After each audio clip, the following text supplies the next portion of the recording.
Hello, everyone, and welcome to RPG Limit Break, and welcome in to another round 2 matchup of the 2020 Dragon Warrior Randomizer Tournament. Alongside Sneaky the Lost, I'm Ferran Burgundy, and we have today the 14 seed against the 19 seed, ryguy3745 against Sparkover. And Sneaky, this is one that I think a lot of people have been looking forward to. Oh, absolutely. As if this week hasn't brought enough amazing races as it is. I almost feel sorry for the Dragon Lord today. These are both top tier players and veterans in the community, very well respected by everyone. This is going to be a good match. It most certainly is. Now, the object of Dragon Warrior, for those unfamiliar, is for our racers to find and defeat the evil Dragon Lord. They'll also need to collect certain key items to trade in for the Rainbow Drop, which will allow the runners to enter Charlotte Castle, the home of the Dragon Lord. They'll also be fighting enemies one at a time to gain experience and levels to get stronger, as well as gold to purchase weapons, armor, and items to help in their quests. And quests they shall do shortly, as we'll talk a little bit about what is randomized, because this is a randomizer. Well, we've got the overworld map is shuffled around, as is the treasure chest and search spot contents, the locations of the towns and caves, the contents of the weapon and armor shops, the locations and spells and abilities of the enemies, as well as the order in which our players learn their spells, though they're guaranteed to learn all 10 spells by level 16. Plus, the Dragon Lord, well, they shake things up a little bit, and we'll get into that a little bit later as the countdown has begun, and we will be underway in a matter of seconds. Here we go. The king is given the instructions. We'll have the initial 3 chests to start off the quest here. One of them in the upper right will be a magic key to get out of the room, and let's see what the other 2 bring to the mix. Erdrick's sword right off the bat, the best weapon in the game, and an herb for a little bit of healing. Wow, this has the potential to move rather quickly Oh and sleep to my. start. Not only that, but they do have the sleep spell starting off in 8 MP, so they've got 2 casts of that. I mean, with the Erdrick sword and an AP of 49, they could theoretically tackle on some really large things, even as big as, say, a wolf maybe, if they got lucky with the sleep. And a town right nearby. But we've got some battles to start off with. At that 49 attack power, they're almost guaranteed to one-shot any of the Zone 0 enemies, the slimes all the way up to the scorpions. And just like that, level 2, well, not very lucrative, but we've got Garenham right by the starting town. Not going to check things out just yet because not really much gold to spend on anything. You don't have the key to get back there. And Sparkover hitting another Scorpion here, going to level 3 for 1 power, 13 speed, 14 hit points, and 1 magic point. This is going to move rather quickly here in the beginning. Absolutely. That hit point gain is really pretty big. That brings you out of danger getting hit by a hurt spell. Oh, there's level 4. Ooh, 3, 12, 7, and 4. Yeah, the levels coming rather quickly when you have that high attack power. Already pretty much a guarantee to even one-shot a Scorpion, or at least a good, I'd say, 80 to 85% chance. So ideally, both of our runners are going to stick around here, grind on some of these enemies, maybe get up to level 5 or 6. Depending on what the strength gain is of 5, they may want to venture out to that second zone. And Ryguy getting a little risky there with that zone 1 or 2 enemy, the Druid. Meanwhile, here's level 5 for Sparkover, and wow, this agility just going up borderline exponentially here. Already up to 57 agility at level 5. That's going to bolster the defense. Also picked up the spells Hurt and Radiant. Sparkover, she's not going to need that hurt spell anytime soon. Not with the Erdrick sword already in her back pocket. Radiant can be very useful at times, though. Well, a Rogue Scorpion having the back attack and already being low on resources, that is going to send her back to the castle. It wouldn't have been an ideal battle anyway, as even with that Erdrick sword, it would have been 2 to 5 hit points of damage that she could incur, and, well, the Rogue Scorpion has up to 40 hit points. So you're looking at, on average, about 12 attacks to get through, and the Rogue Scorpion's way too powerful for that. Yeah, but at least this way she gets her MP restored, so she's able to go out into the wider world with a full tank. And you can see here, I mean, even with that little bit of exploration, still has a bit of an experience advantage, but 34 experience, now 38 experience, that can be handled in one enemy rather easily. So it's a minuscule, minuscule amount here, but of note, well, the strength starting off, it's a good thing they have Edric's Sword because 15 strength at level 5 is rather, well, if you ask Z-Man, it's perfectly normal there in chat, but for most, it's a little on the below average side. Oh, and Sparkover trying to run from a Stone Man, not able to do so, and gets slept and wrecked by the Stone Man. Not quite the wombo combo, but when they're hitting that hard, it doesn't really matter what they've got as their backup. That sleep spell is just going to absolutely do you in.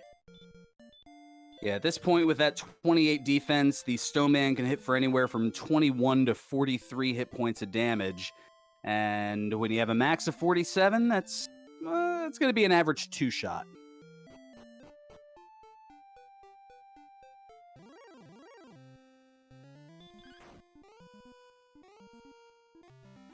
So Ryguy purchased the Dragon Scale and put that on. What that does is adds 2 defense to your total, and that is a permanent add, as even if you were to sell or drop the scale from your inventory, you still keep those 2 points of defense.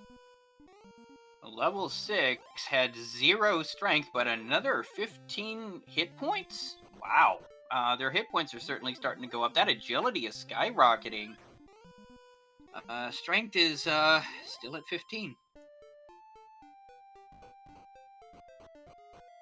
Yeah, I think Z-Man, I think you're right there. They've probably gained about 3 strength over the last 6 or over 6 levels. I think they started with 9 if I recall correctly. So, yeah, they have gained over 6 levels, they have gained 6 strength.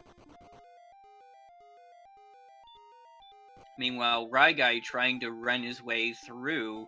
Oh, Sparkover running into a golem, not making it. Ryguy did make it through Swamp Cave. There's a town immediately there. It is the town of Hawksness. There is a potential search tile in play there, but definitely not equipped and not leveled to be able to take care of it yet. And runs into a knight, which will send him back. Yeah, that not working out so well. So now this is where there's a little bit of, I guess, variance here. Ryguy favoring the exploration. Sparkover trying a little bit of exploration, but is now going to hang out here in town. She's going to go ahead and purchase and put on her Dragon Scale for 2 additional defense. And now getting a first look at the shop here. It looks like the leather armor is going to be the best that they'll be able to get. Not going to want to get a weapon. You already have the best weapon in the game. And the other things are a little too pricey. Meanwhile, we see Sharlock and, oh look, it's Breckenary. But it may have some sort of protection here if they have no, it's just a magic armor and other stuff unneeded as the rest are weapons. Yep, Breckenary, the home of the 6 Gold Inn. We'll leave a torch out for you.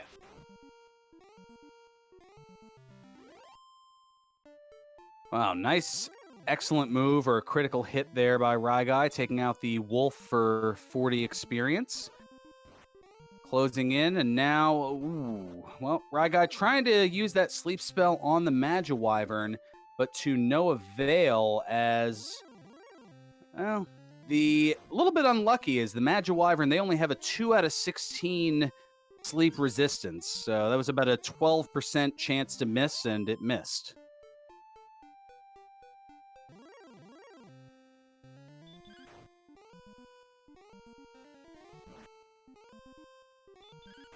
And back into the cave, and Sparkover going to try to get the jump on the Stone Man with the sleep. Stone Man has a similar sleep resistance of 2 out of 16, so pretty easy to put the Stone Man to sleep.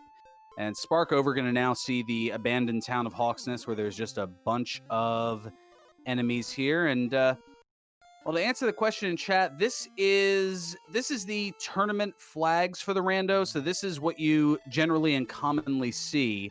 What is randomized? Well, the overworld map is randomized, as well as the treasure chest and search spot contents.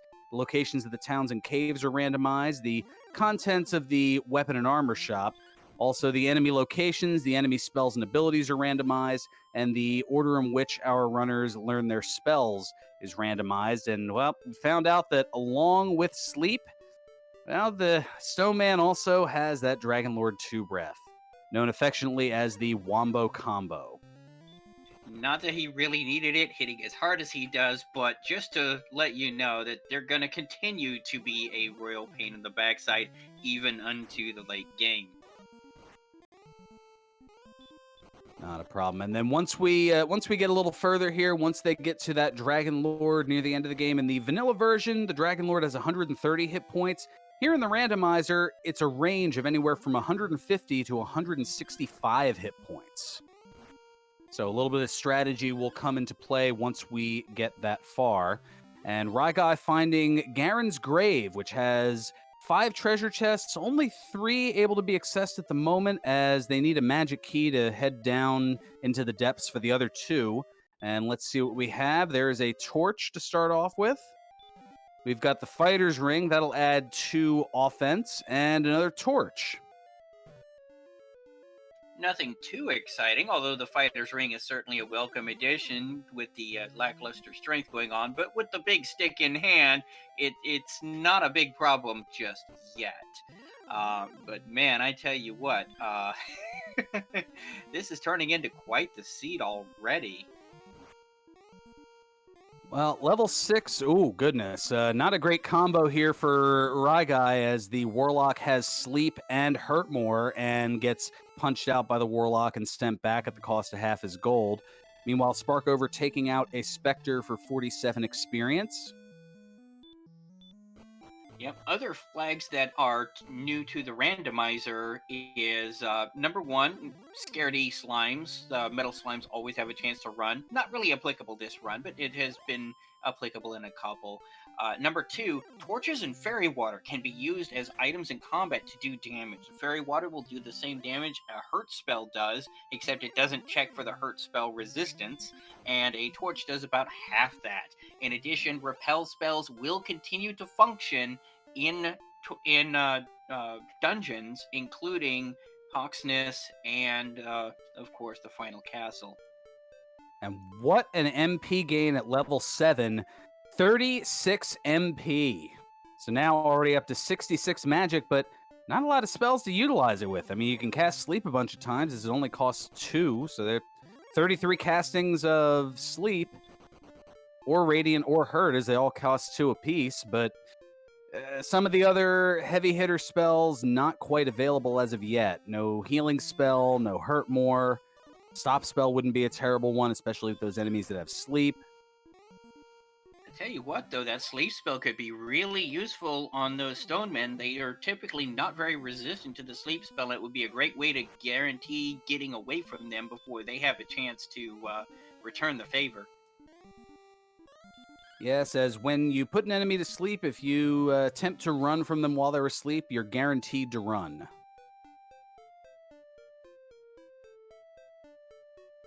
So Ryguy taking out a Wolf Lord there for a nice 52 experience, and their sleep resistance is, you get about a 1 in 4 chance. It's like trying to hit Lingwar in Dragon Warrior 4. Ugh, don't remind me. Oh, goodness. Every time I mention Lingwar, it creates a shudder somewhere along the way. And Ryguy opting to not go through the swamp. Oh, Sparko Bridge. For that Sparkover bridge, the bridge to 1 tile, little entertaining quirk or meme in the community here. Usually the hope is that will be the overworld search tile, although that, the odds of that are 1,000,000 to 1, and that's with some generous rounding, to quote GLaDOS from Portal 2. And there's our first sighting of the Red Dragon, one of the toughest enemies in the game, known affectionately as the Fun Police, because when they show up, the fun tends to stop. one of the hardest hitting enemies in the game, in addition to having a really, really difficult chance to run away. Even at 69 agility, they have less than a 50% chance to evade them. Now here comes level 8 on Sparkover side. 5 more power, 4 speed, 7 hit points, 4 magic points. Still no spells. 26 strength at level 8. If we did not have Erdrick's sword in the mix here, this would be a marathon. I could only imagine trying to do this with something like a club. Well, they'd probably still be on about level 4, maybe at best by now, but that's a whole nother story. So, Ryguy now working on another Wolf Lord here, trying to chip away at Sparkover's experience lead.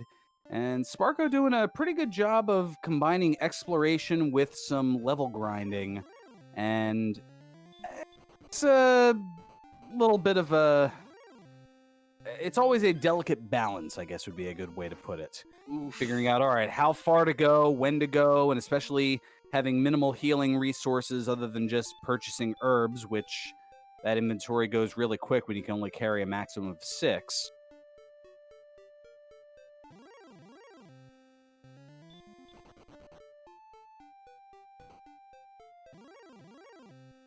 And a lot more swamp over there, leading to a dead end on Ryguy's side. Sparkover continuing to look around. We're looking for various towns, various caves to be able to acquire the 3 key items to access the final castle, Charlotte Castle. Those items include Erdrick's Token, the Stones of Sunlight, and the Staff of Rain, which you have to trade in the Silver Harp to get the Staff of Rain. Is Ryguy going back through Swamp Cave? Yes, he is. Huh. Well, I guess there was some of that second continent that was missed, as there's a nice critical hit on Ryguy's side, just 16 experience away from level 8, as 600 is the target number for that. Sparkover, meanwhile, to get to level 9, is looking for 975 total experience. So she still has about 200 to go. 210 to be exact. So we have a cave here on Sparkover side. That is Garen's grave. So we did see the top earlier. We had the fighter's ring and 2 torches. So this will at least move her attack up by a couple if she's able to get there, which, well, she gets the first one. Yeah, right now the runners, in addition to trying to find those 3 critical items, are probably on the lookout for some keys, because that would definitely open up several venues of exploration that they already know about. The back of Garenham has 3 chests and a cave potential. You've got the bottom of Garen's grave, and you've got Tantagel Castle Armory with another few chests, plus the back end of Tantagel that's got that extra staircase as well as another key vendor. So looking for Rimildar's got to be on their list of items and things to do as well. So Ryguy finding a nice little area here with some Druin Lords. And they're given a good 58 experience apiece, allowing him to chip away here. And just like that, the experience lead less than 100. Oh, and just as I say that, there is the Red Dragon. Ryguy not able to get away after 2 attempts, and that is going to send him back to the castle, a lecture from the king, a little 15-second penalty box in a sense, and the cost of half of his gold. So there goes 326 gold. Yep, the fun police telling him, but thou must not.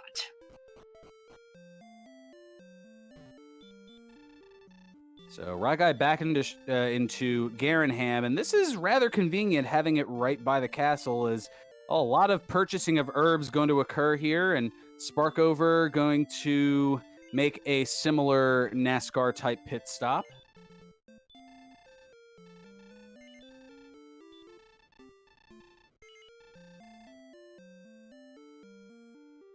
The virtual high five, as it's known. Ryguy going to head on out. Sparko going to, I would imagine, head on over to the inn for some recovery as well. 800 is chainmail money.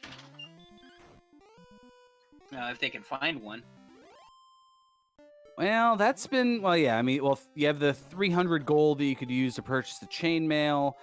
800 would get you a large shield. So yeah, they're definitely looking for defensive items, but that would require another town to do so. And every direction they seem to go has late game enemies that tell them, "Nope, you're not going that way. None shall pass." Yeah, of course, if they can get a gold grind going, there was that silver shield in Garenham. It's an interesting glitch with the vanilla Dragon Warrior game. Back in the day, of course, they were on the NES. They didn't have a whole lot of memory on those little RAM chips. So it only tracks the 8 chests for you to open in any given zone. It clears out when you hit the overworld.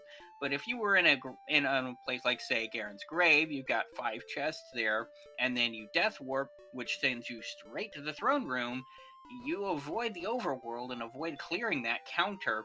And when you get over 8 chests, it forgets to remove the chest when you're looting it, so you can loot it over and over again. If there's gold in the armory, there could be a silver shield in their near future.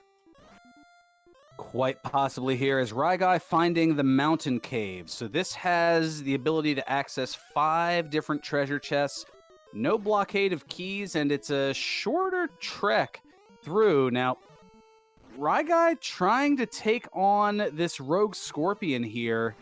It's a bit of a bold move, Cotton. Let's see if it pays off. As doing 5 to 11 damage, has a maximum of 40, but is able to do so. But uses up a lot of resources in doing so, and there's a green dragon right on the next step.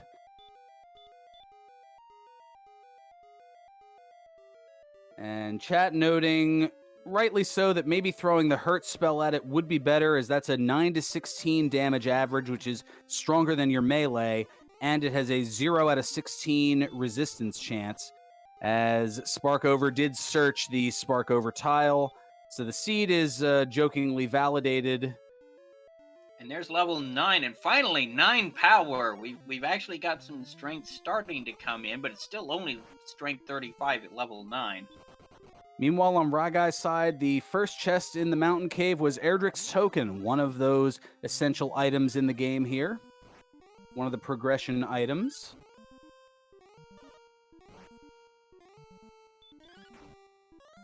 So 4 more to go here. What else will Ryguy find in here? Will we have the Stones of Sunlight? Will we have the Silver Harp? Will Erdrick's armor perhaps be down here? Could the Death Necklace be in play? The Fairy Flute? A lot of possibilities. Maybe a cursed belts. Well, there's a Dragon Scale, which they already have. Only 1 to a customer in terms of the benefits of it. That was a very nice getaway there with 25 HP if Ryguy had not been able to do so. And there's a magic key. That's going to really provide some access here. There's an herb as well, which he's going to immediately use to try to stay alive with the Bee Gees and head on down to that final chest.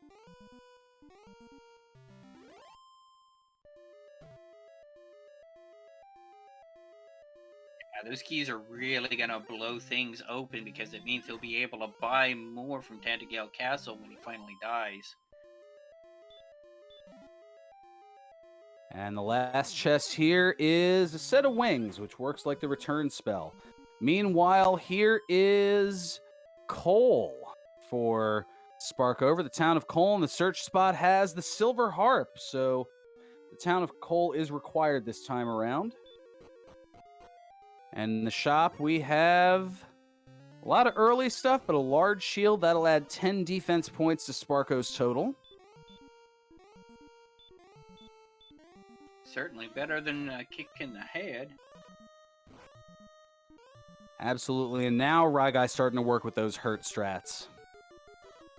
Of course, now, I mean, he's opened up all these chests down here.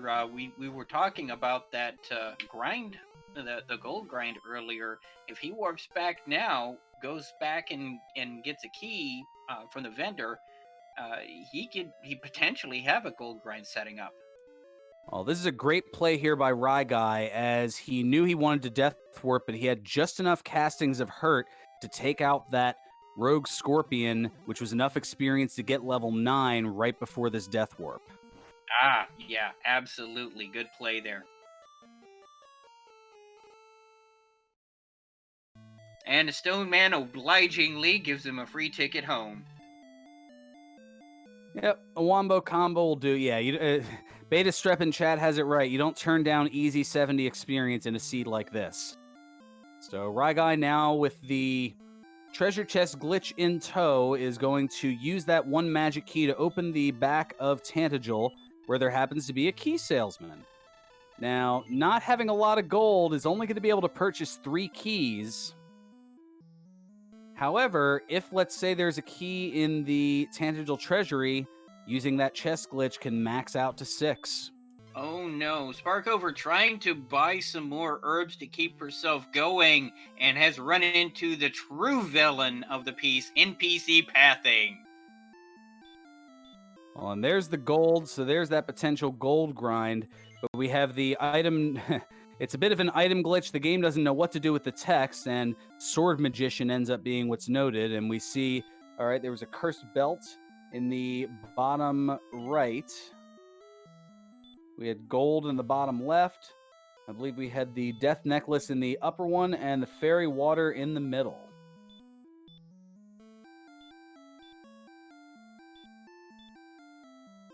And there's the gold grind. He's probably going to be saving after this and then trekking out to Garenham to pick up his silver shield, possibly some armor as well.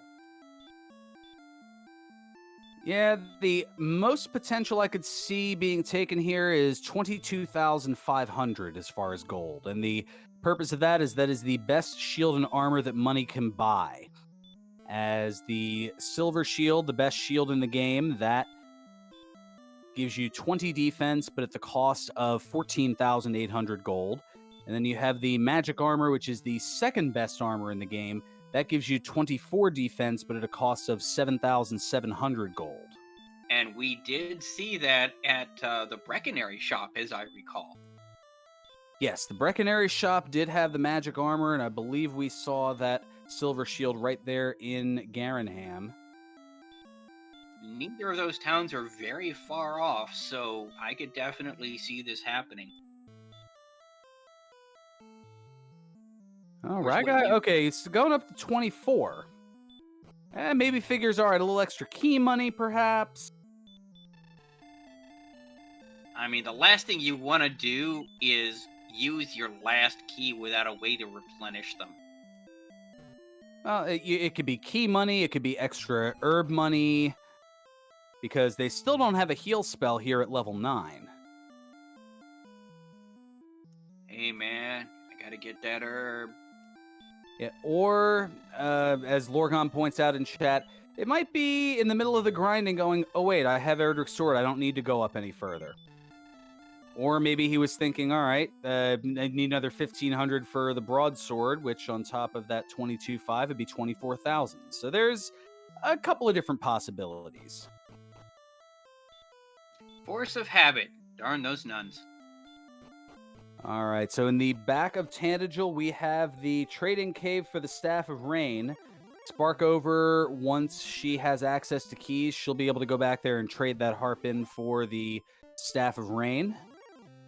Ryguy's still needing to find the silver harp. Meanwhile, of course, Sparkover has yet to find the mountain cave, but I think she's about to run into it here. And that's, of course, where the key and the token are.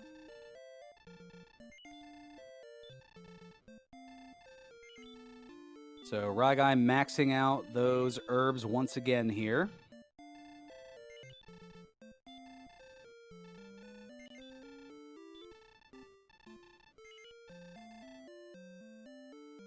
As pointed out in chat, level 9 and only 3 spells known. We know that they all have to be available as of level 16, but where they appear before then is anybody's guess. So there is the silver shield for Ryguy. Gonna opt to pass on the full plate armor, and good play here because he at least wants to check the 3 chests in Garenham. If there's Erdrick's armor, no need to do so. But we do have the fairy flute that can work against the golems to put them to sleep. And a little bit of decisiveness here. Gonna get rid of... Okay, just making sure that the fighter's ring is on there. And that'll be the next to go if need be. But there's a cursed belt, so he's probably going to pass on that. And our third item in the back of Garanham is some gold. And there is Erdrick's token on Sparkover's side as she has found the mountain cave. An interesting thing about those cursed belts, there are a potential total of 3. Ooh, there's Jerk Cave there. That'll be where you're going to be getting the rainbow drop once you collect all 3 key items. But the thing about the cursed belts is there are potentially up to 3 belts in the seed, and they could. And the more belts you find, the more search spots are going to actually be required. Yeah, at this point, we have seen that Cole does have the silver harp. But we've already found, we've already gotten the death necklace, Erdrick's sword. So, there might be a possibility that the search spot might be empty here. And, well, yep, level 10, 1 power, 5 agility, 6 HP, 8 MP, and still no spells. They're still sticking with that hurt, sleep, and radiant all the way through level 10. Yep. Now, we know for a fact that at least one other search tile is in place since we have seen 2 belts. That's going to be either the stones or the armor. Yep, still at large as far as treasure chests outside of Sharlock, as all the essential items to get into the castle aren't going to be in there. That would be a soft lock. And there's the magic key for Sparkover, so that is going to give her the access that Ryguy has had here.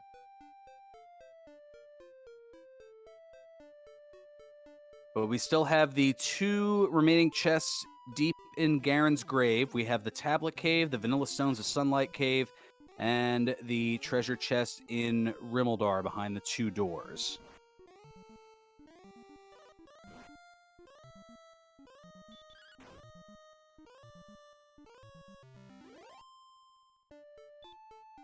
So now Sparkover giving it a go with the Rogue Scorpion.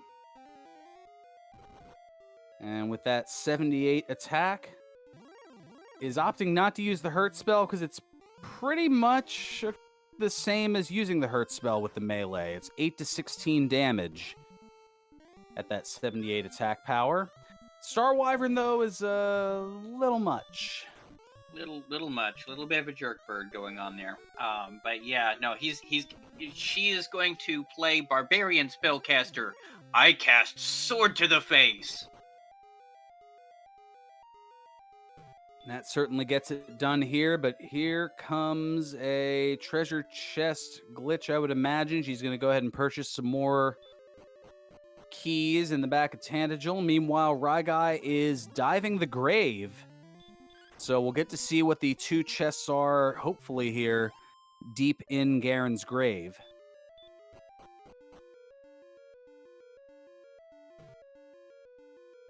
And yes, with the lack of spells, there have been a lot of castings of Swordmore. It's super effective. Oh, wait, wrong game. And to answer the question in chat, Ryguy skipped the top 3 as he had explored those earlier and knew what the top 3 were. And he has already done a gold grind to buy the magic armor as well as the silver shield. So no interest in shopping those. It's just literally heading down here to see what hopefully essential item will be available. So picks up a fairy water, which works just like the spell of repel. So it's good that he's picking that up, as whenever you utilize the spell of repel or the fairy water, you don't encounter enemies whose strength is the same as or less than your defense. Which, if you were to do so at this point, for example, that Magiwyvern that he just encountered, he would not do so. Now, the Stone Man he'd still run into. Yeah, throwing a sleep there, and is able to do so and get away. Ryguy definitely wants to be able to get down to that last chest in the grave.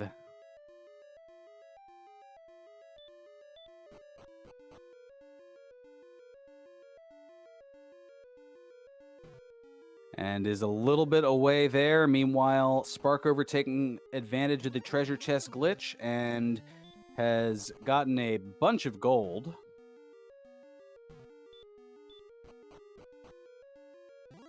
Meanwhile, we're just a few steps away from the last item deep in Garen's grave, where in the vanilla version of the game, the silver harp would be. Sparkover going to trade in that silver harp.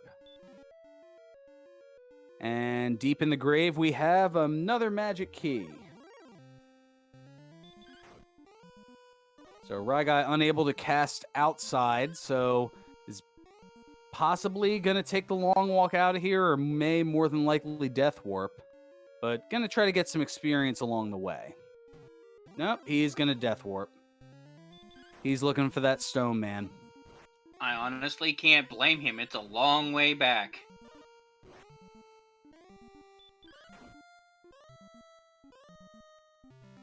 Yes, for those just joining us here on RPG Limit Break, this is a tournament race of Dragon Warrior Randomizer between the 14-seed ryguy3745 and the 19-seed Sparkover.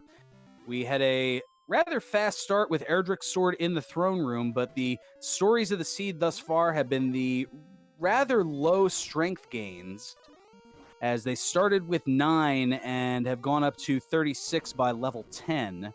So rather below average, but also the spells not making their presence felt. And there's Ryguy taking that death to the stone man.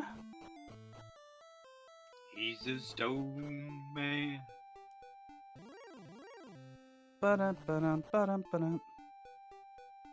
And no, this is not Sam and Dave. We've got Sneaky the Lost, and I'm Ferran Burgundy. Also, Who am I doing kidding? Nobody's going to get that joke. Who am I kidding? I get it, but then again, yeah. But also, doing the restreams, bringing us this lovely content is CD Improv, and running this tracker that you see at the bottom of the screen, that's not automated. That's run right now by CyberDark86, who's doing an excellent job of keeping up with everything. Most certainly. So we have Sparkover traversing the swamp cave, and is going to head on into Hawksness here. With that 78 attack, is going to perhaps see what is on that spike tile. This should be interesting here. Meanwhile, Ryguy going after a werewolf and getting it for 95 experience. Gets level 10, and we've got an armored knight.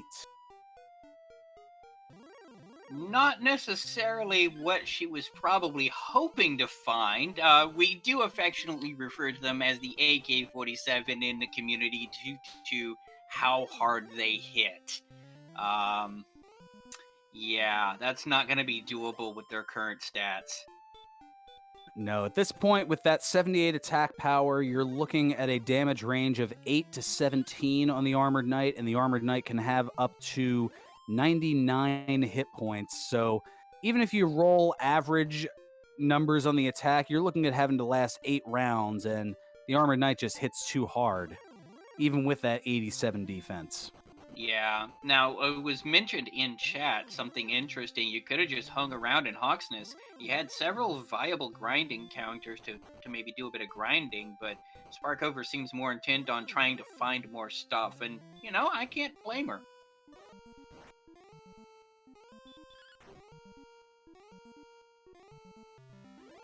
Well, Sparkover going to take the Death Warp here out of resources. And yeah, the challenge is trying to figure out how to last with minimal healing resources, as level 10 still does not bring a heal spell. Ryguy using his last herb and is now heading over to... Thank you for lighting the way, the Tablet Cave. Now, there are no encounters at all in Tablet Cave, which you'd think is a good thing, but if you didn't have a Radiant spell or an outside spell and you start bonking your way through there and get lost, there's no way out of there because you can't death warp. And I've seen runs lost to that due to a forced reset. But just some gold at the end. Let's see. To answer the question in chat, an Axe Knight, let me see here. With 87 defense, would be a range of 12 to 25. So 18 would be about an average attack. Or do you mean the attack for the runners onto the Axe Knight? If that were the case, yes, it would be a 9 to 18 on the Axe Knight, and they have up to 67, so that would be about 5 pieces of five attacks or 5 rounds having to last with an Axe Knight. And without a heal spell, that's dicey at best. Yes, and chat correcting me, I wasn't sure, so I provided both. There you go. So that way I was able to answer your question and maybe one that somebody else might have had.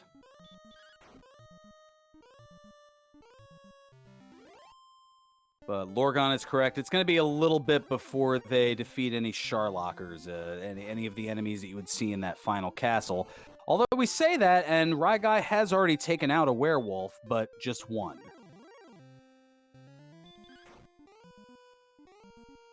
Sharlock crew represent. So now Sparkover is going to take the walk through the Tablet Cave and pick up her big bucks. Marginally more relevant for her since she opted for the full plate in Garenham rather than grinding up to get the magic armor. Well, the only difference with that, the full plate armor costing 3,000 gold versus the magic armor, which is 7,700, they both have the same amount of defense in 24. The only difference is the magic armor has a couple little added benefits. It reduces the damage done by the hurt and hurt more spells. And additionally, it heals 1 step for every, or 1 hit point rather, for every 4 steps that you take. So it allows for a little bit of heal walking.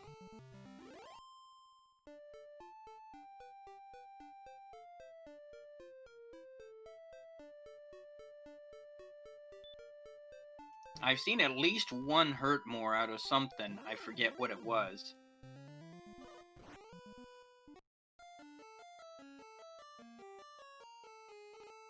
See, now I'm trying to remember as well, but yeah, no way to heal walk out of that attack from the golem, and that's going to send Ryguy back.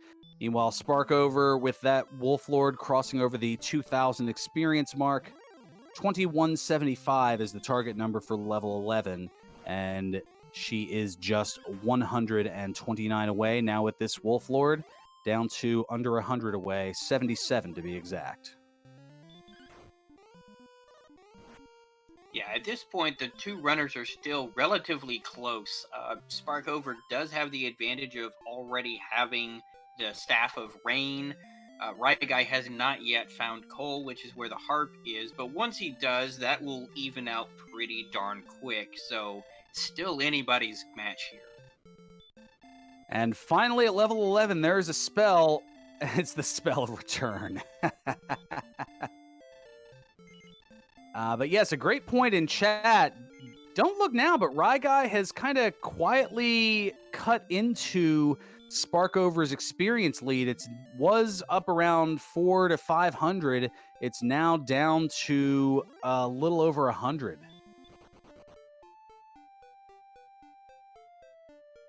I mean, the return spell is nice enough. It means you don't need a thumb a ride from the Fun Police or one of these stone men.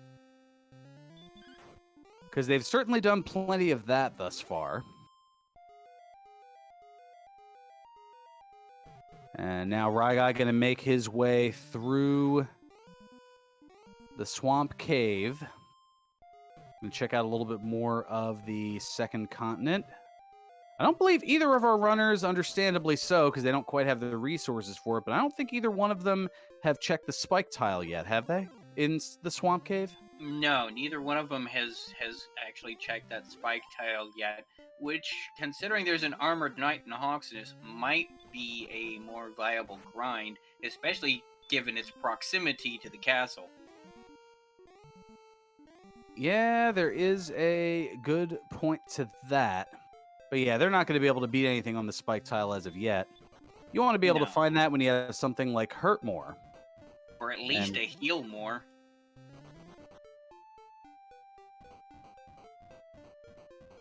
yeah, Stone Man would not be an ideal opponent or enemy at this point. Yeah, with them having the Sleep and Dragon Lord 2 Breath doing damage of anywhere between 65 and 72, and their max HP at 81 and 88 respectively for Ryguy and Sparkover. Yeah, they're not going for that anytime soon. They're Yeah. working on these mid-level enemies, these Wolf Lords, Druid Lords, Droll Magi's, maybe a Wyvern, and here comes level 11 for Ryguy. Oh And he no. gets the disappointment of the Spell of Return as well. Sparkover narrowly managing to run away from that stone man. One shot's a wolf, though.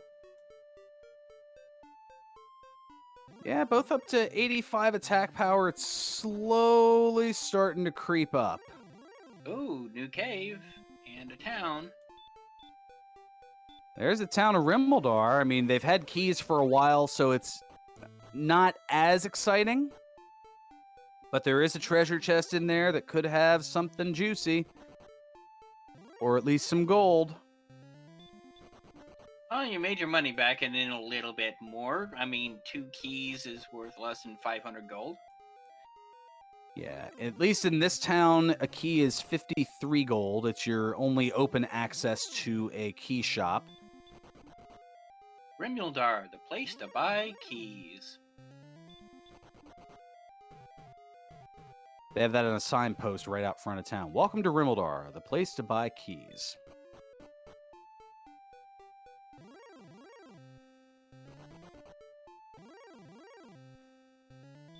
Next to it, a billboard. Ocean Breeze soap will get you clean.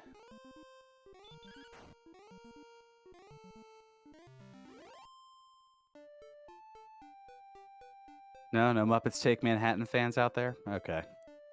It was worth a shot.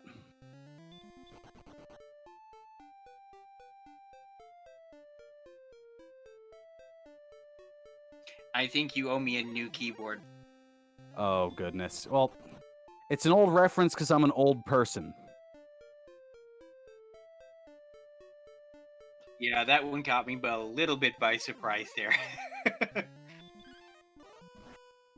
Yeah, fill up, Phil. Oh gosh, here we go. All right, maybe there's more who caught it than I realized. I think it was just more that initial shock of, wait, did he just say what I think he said?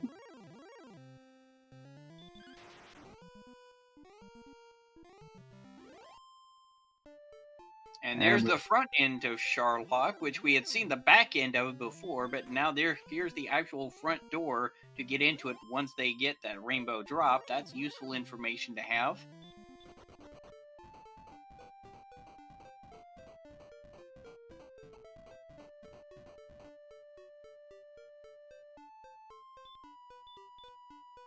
Yes, Sparkover referring to Sharlock as the Big C based on the stone arrangement around it, and that is something that has been brought into the community.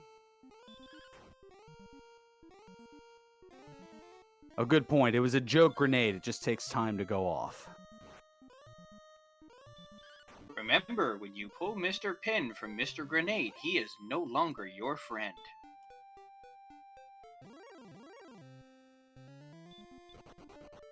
RPG limit break cares.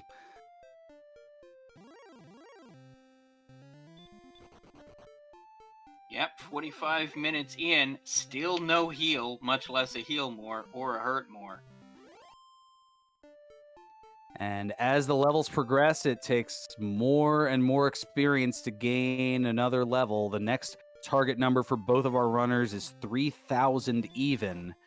Sparkover with a slight advantage, but as she's refilling up on herbs, that's giving Ryguy a chance to catch up, and with this Spectre is just 5 experience difference.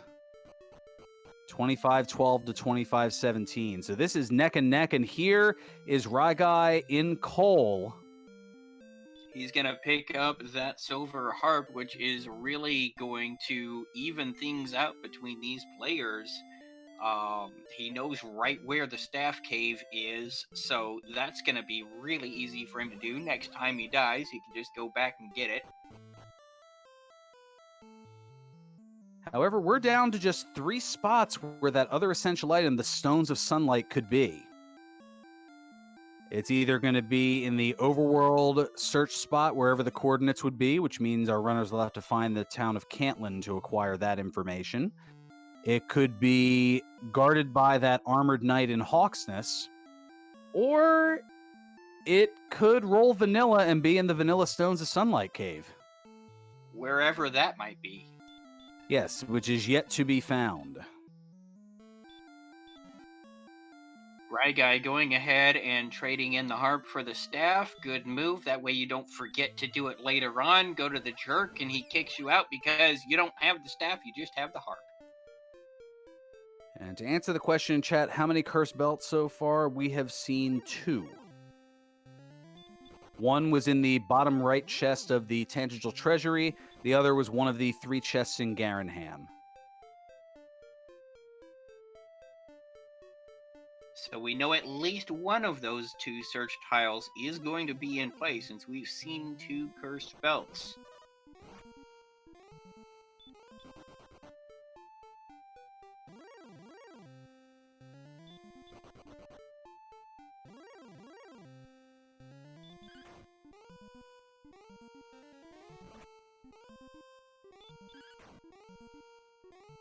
Yeah, no sense in keeping the harp necessarily, as, well, you're not going to necessarily use it to find a particular enemy.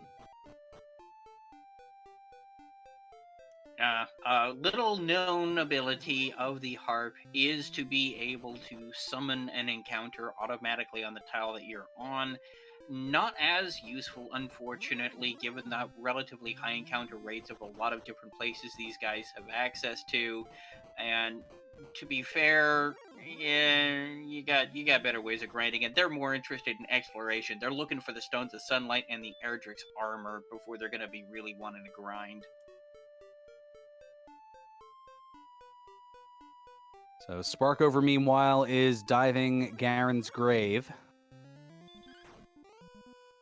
So she's picked up her fairy water. She will pick up a magic key if she gets all the way down deep into the grave. I'm seeing some attempt at RNG manipulation in the chat room. I'm seeing a lot of command.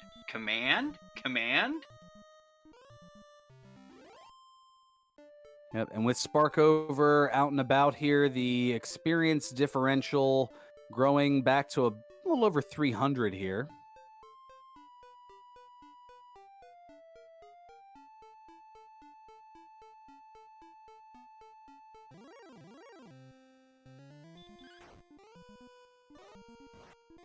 So she chips away at a knight and is just 16 experience away from level 12.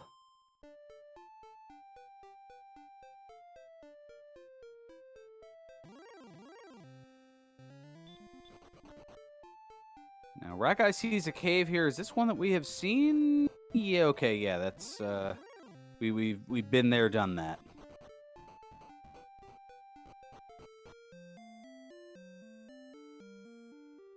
So now Ryguy gonna get into Rimmeldar, and we'll pick up his cash of 500 to 755 gold, somewhere in there. 559.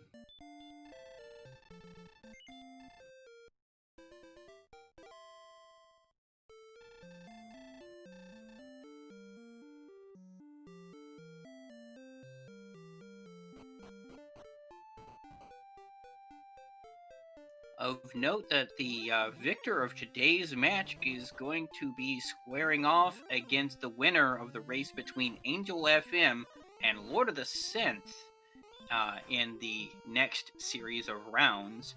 That's going to also be an interesting matchup and one not to be missed. All four of these runners are very good. Yep, that race will be coming to you this Friday night, just a little over 48 hours from now, 10 p.m. Eastern on one of these speed gaming networks yet to be determined.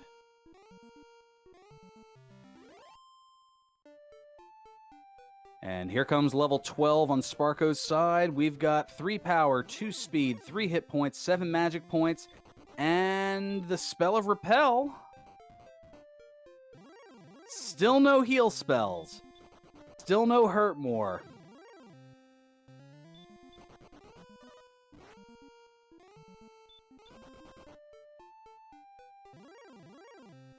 Now, I almost feel like Repel, given how high their defense is at this point, Repel might be more of a detriment. I mean, they have the high agility here.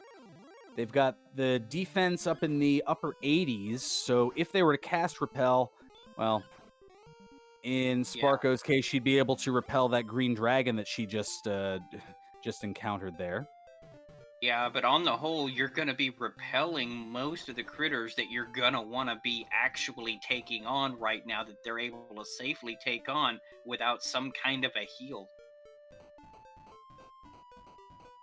And that's why while repel is nice to have, it's not necessarily nice to have right now. If I only had a heal.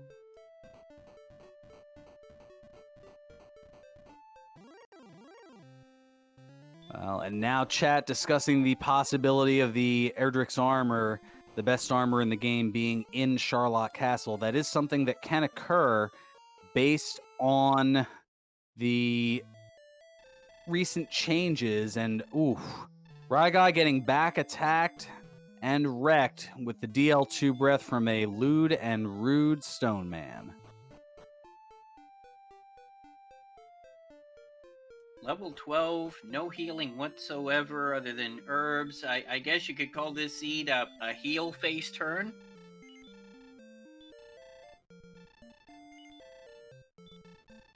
You could, but those who don't follow wrestling would be completely lost on it.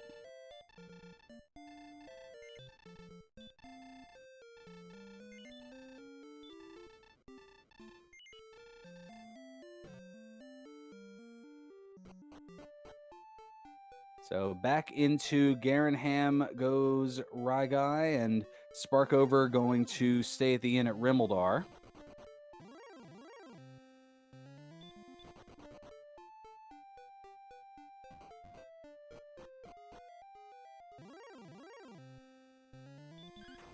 And commentary is getting booed, and for once it's not my fault.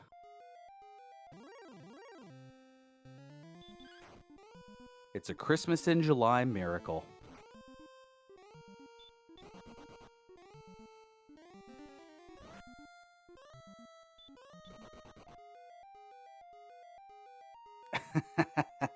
Oh, Z-Man. Of course the hashtag Blame Burgundy would come out from you. And Angel. Well, I did learn my dad jokes from the best, or worst, depending on your preference.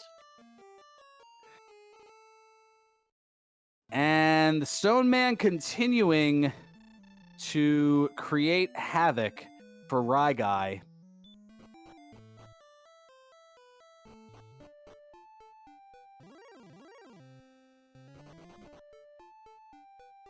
Yeah, that's actually a great point there. The Stone Man, essentially for Ryguy, creating a massacre on 34th Street.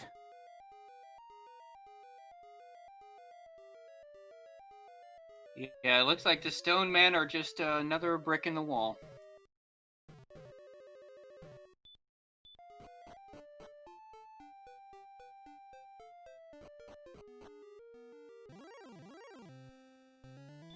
Oh, here's Ryguy in Hawksness. Is he thinking about going for that Armored Knight?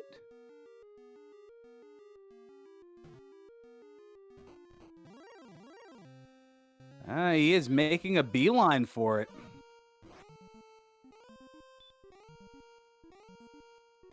So there's 18, and now he's thinking about it. I think he might be pot committed here. There's 15, so he's at 33. He's got to last 7 rounds, hitting 10 to 21, and realizes that he's in over his head a little bit, and just barely gets away. Nope, ran. Okay, I was about to say, is he gonna go for a swag sleep strat maybe? Ooh, I mean, I don't know. The sleep resistance of an armored knight, that's 15 out of 16. That is a 6% chance of success. So yes, I'm saying there's a chance. I'm in danger. Absolutely, Ralph.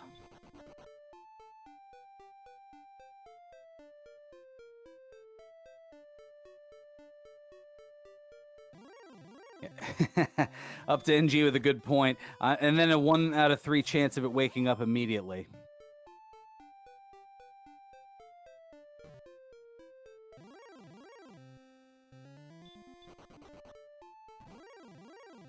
Oh, there we go. Approximately 3,720 to 1. Never tell me the odds.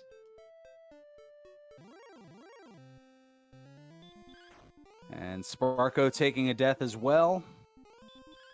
And Ryguy going to go after this werewolf here, and that's not a bad play as he's defense breaking the werewolves. And they've seemed to just be able to do melees here, so for right now, the werewolf is not a terrible enemy to go after, although that dodge is being rather cumbersome. A 7 out of 64% chance, or 7 out of 64 chance, I should say, a little less than a 1/8 opportunity to dodge your attack. And there is the repel, and I'm sure a choice word from Ryguy as he moves on here. Yeah, question in chat, does DW1 Randomizer support World Wrap or no? No, the continent or continents will always be bounded by water. Yep, it will be, I believe it's a 120 by 120 map. Now, there can be 2 separate continents or just one Pangea of a continent.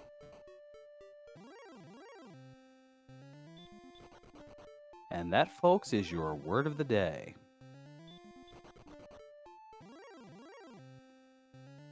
See, not only do you get entertainment, you get education as well.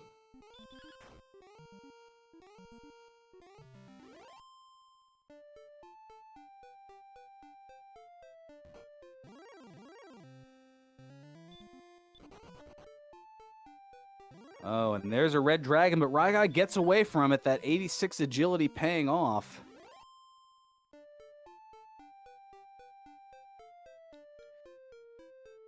So now both of them wondering here, all right, where is Cantlin?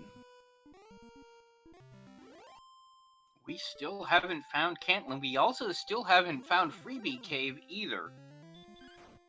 That Vanilla Stones of Sunlight Cave, known as the Freebie Cave or Bonus Cave, because there's just a man there waiting for you to take the contents of the treasure chest.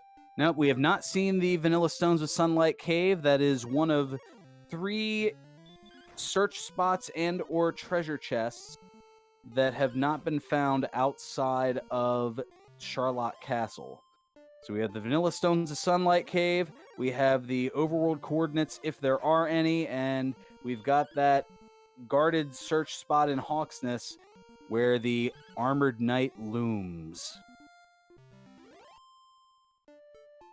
Yeah, and the Vanilla, that was an Axe Knight. Looks like he's it looks like the Draugr have been training.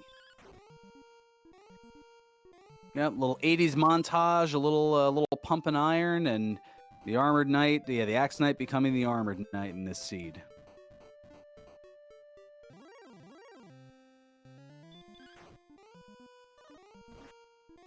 And a blue dragon, a little too spicy for Sparkover. She opts to get away and does so.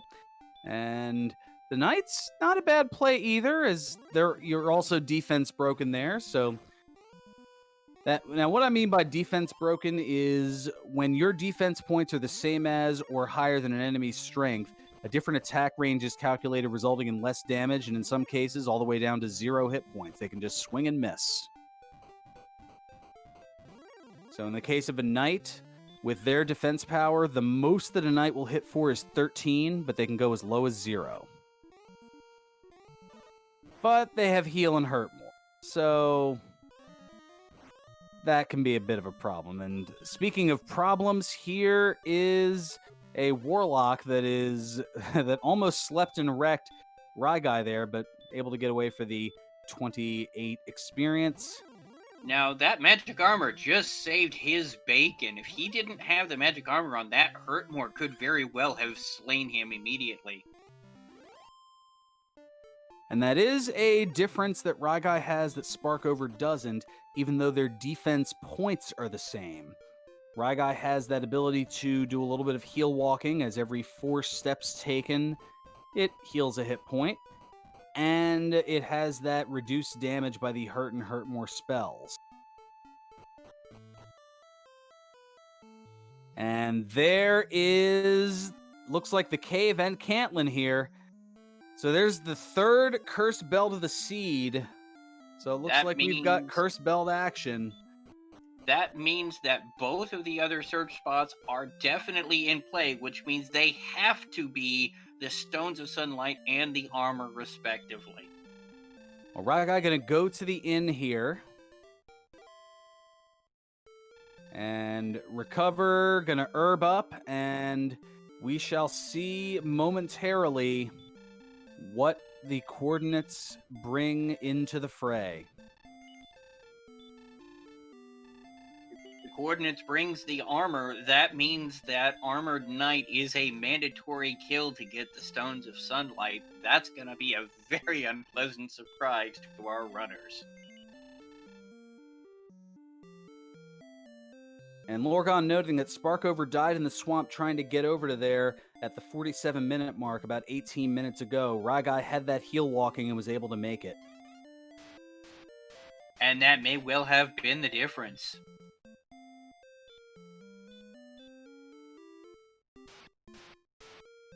But I think Sparko is about to hit that same area. And we've got the search 98 south and 54 east. Now, Ryguy might actually be able to count that. He's pretty awesome at counting. Me? Well, they don't call me Sneaky the Lost for nothing.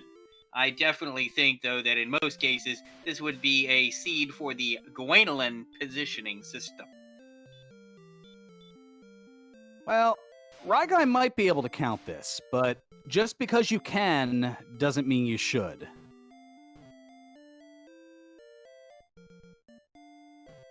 So busy trying to see if we could that we never stopped to ask if we should.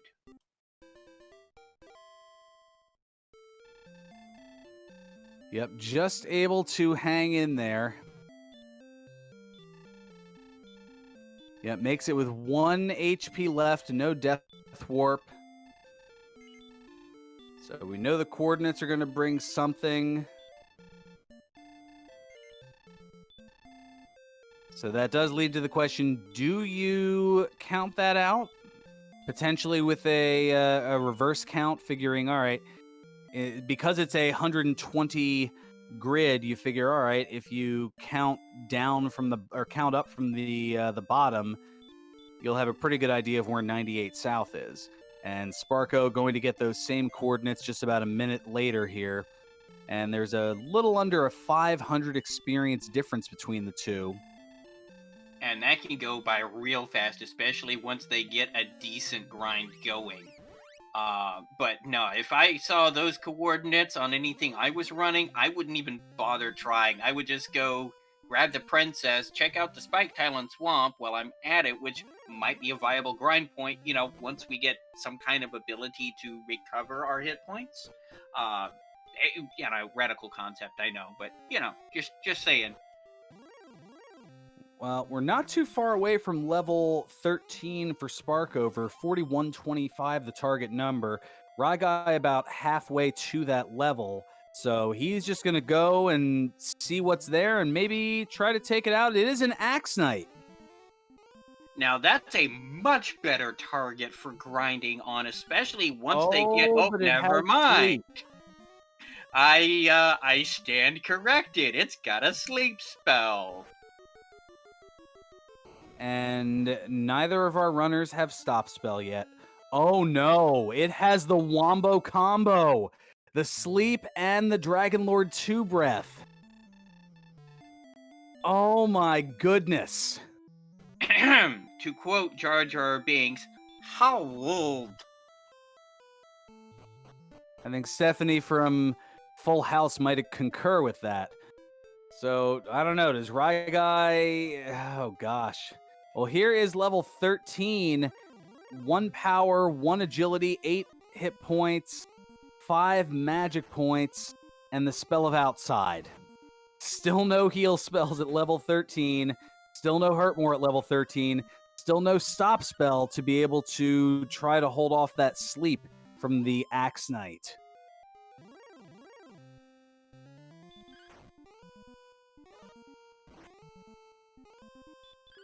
Business has just picked up, ladies, gentlemen, and folks.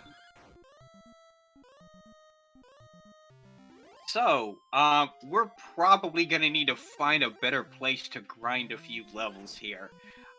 This desert here, not really useful because it's too close to the castle. You're gonna be running into tier 0 and tier 1 encounters. Yeah, this is gonna get interesting.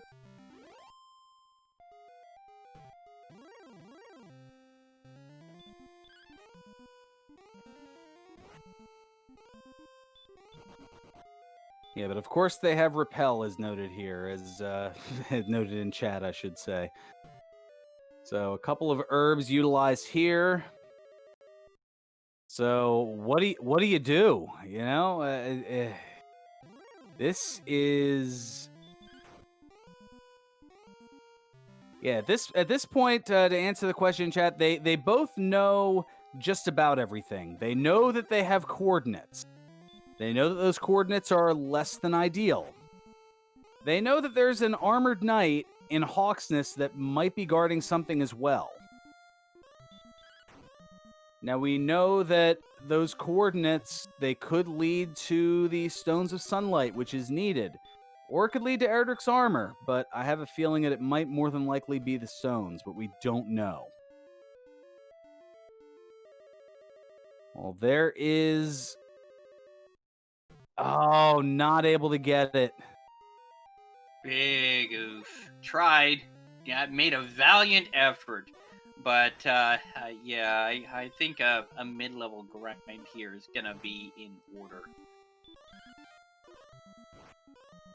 Well, there's going to be something here. Now, Ryguy going after the Star Wyvern here, and that also has that 86 defense, so the damage is going to be considerably lessened.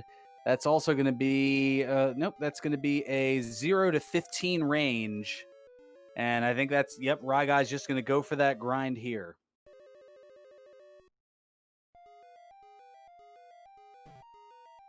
Man, this almost feels like a Math Girl seed.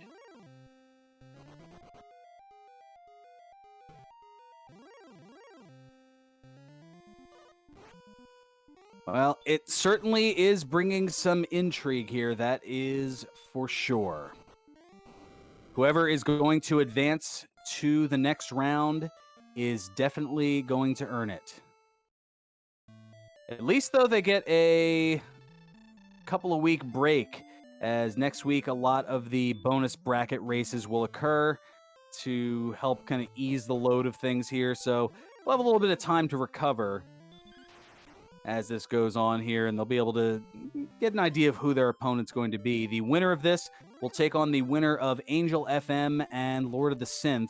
That race will come to you this Friday night at 10 o'clock, just a little under 51 hours from now. Yeah, but just because it's the bonus bracket doesn't mean it's not going to be a bunch of really top tier races. A lot of these runners here are really, I mean, they're top tier players here. You're going to see some great streams.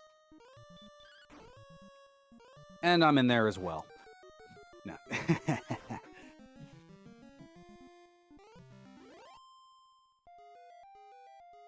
So, Yeah, as was pointed out in chat, there are now 2 enemies that are part of the Charlotte crew who have the Wombo combo, at least. So this is going to be a brutal Charlock. If they don't start doing something, they could have real problems. So Sparkover is now going to head into Hawksness and perhaps give that Armored Knight another try here. Ryguy, meanwhile, is just trying to grind to 13, hoping, praying that there is a heal spell there. So in just 19 experience, he will, unfortunately, be disappointed. Yeah, question in chat. Have we seen enough Stoneman or Axe Knights to know how often they use them? Stoneman seemed to be right on a 75 or at worst a 50%. The Axe Knight's sleep looks to be about 75%, but their attack is probably, I feel, around 50. Well, Sparkover going for it here. Is Ryguy going to get the bad news in a moment here? Oh, and she's not able to hang on. And Ryguy looking and seeing outside and has probably a couple of choice words, but continues to press on and gets another Star Wyvern here. This is the ideal enemy that he's looking for. There are words to describe this situation. They're just not ones that I'm permitted by law to use on the air. Exactly. So now Ryguy heading in and thinking 13 might be the way to go. And is going to give the Axe Knight another attempt here. And, oh, he's going with sleep, but it doesn't have an effect. The sleep resistance on the Axe Knight is 15 out of 16, but he gets it!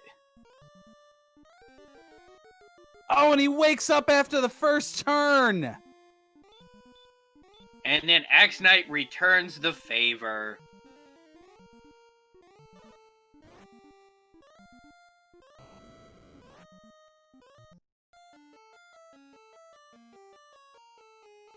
Meanwhile, Sparkover trying to count this out, and Ryguy with the Dragon Lord breath being sent back home. But yeah, I think Sparkover is just trying to count this out.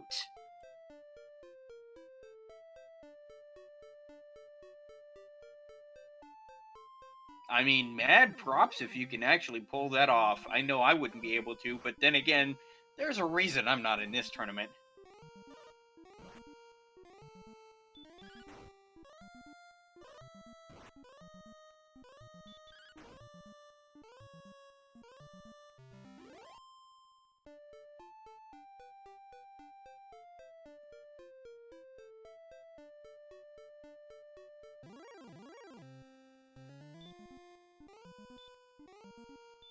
If Sparkover is able to count this, this will be a huge boon for her.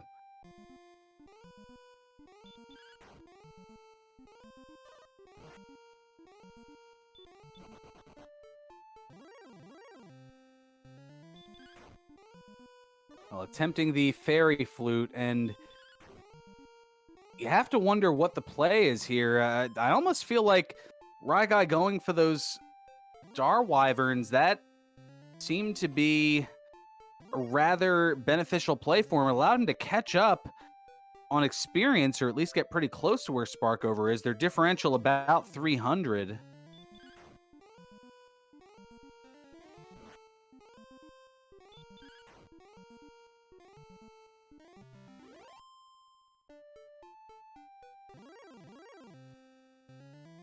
Now, 5625, that is the next target number for level 14.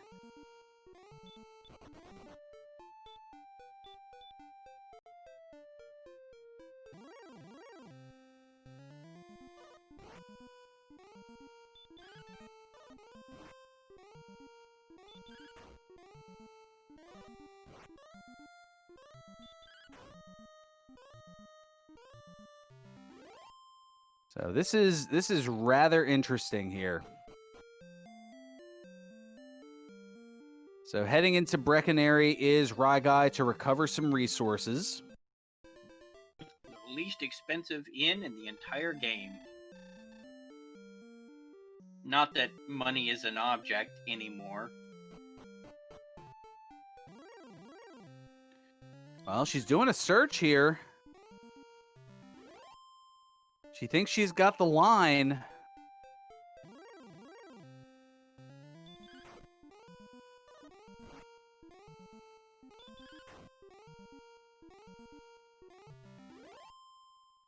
Oh, she skipped a spot. I wonder. Oh, yep, she saw it. She's going back for it. She thinks this is the 98th parallel south.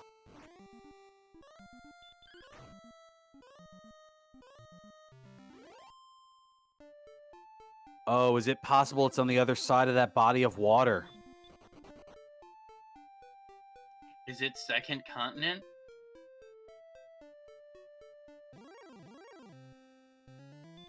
Yeah, Hierophil is saying not far enough east. And no, both of these runners are making some very heads-up plays, some very smart decisions. There's a reason that both of them are in the top 20 seeds in this tournament here.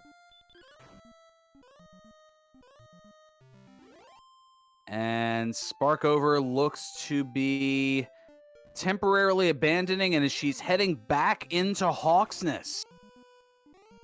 Is she gonna take another stab at this armored knight? Or is she just gonna grind on these enemies in here? I mean, warlocks are worth some, but there are some enemies in here worth some decent experience. Oh, Ryguy trying for the knight, and maybe he ran out of herbs, possibly. Or just thought he had enough with the attack. But he takes the death. Meanwhile, Sparkover taking on this armored knight, acquitting herself honorably in glorious battle. But it's not enough. No.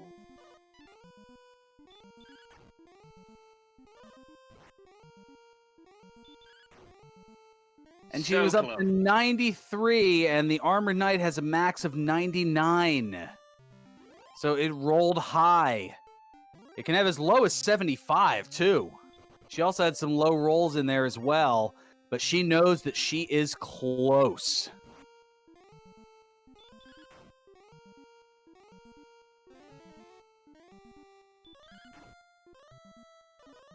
Was she gonna go at it again knowing how close she is, or is she just gonna go grind some more like Ryguy is?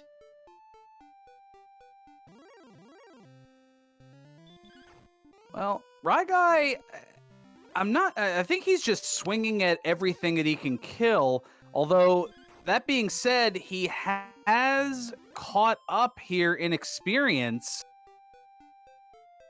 and has taken a very slight lead that is now back on Sparkover's side, but they're neck and neck here, 49.84 to 49.73. Is she going after that armored, the Axe Knight again?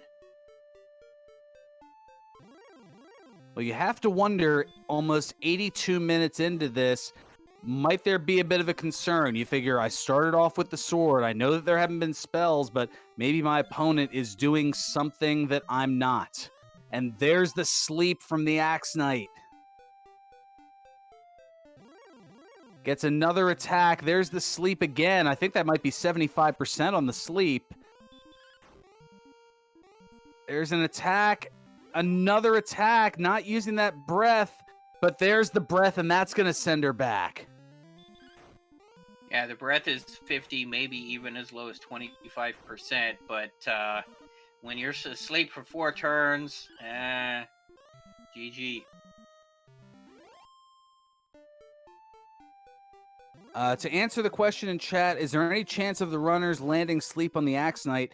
Ryguy did a little bit earlier. It is a 1 in 16 chance, about a 6% likelihood of landing it. But then it woke up the next turn and proceeded to sleep and wreck him. Meanwhile, Ryguy getting ambushed by a stone man, immediate DL2 breath, sending him back home. Sparkover there, hitting 5,000 experience and a spin. Now she can press her luck or pass. No, wait, that's a different game.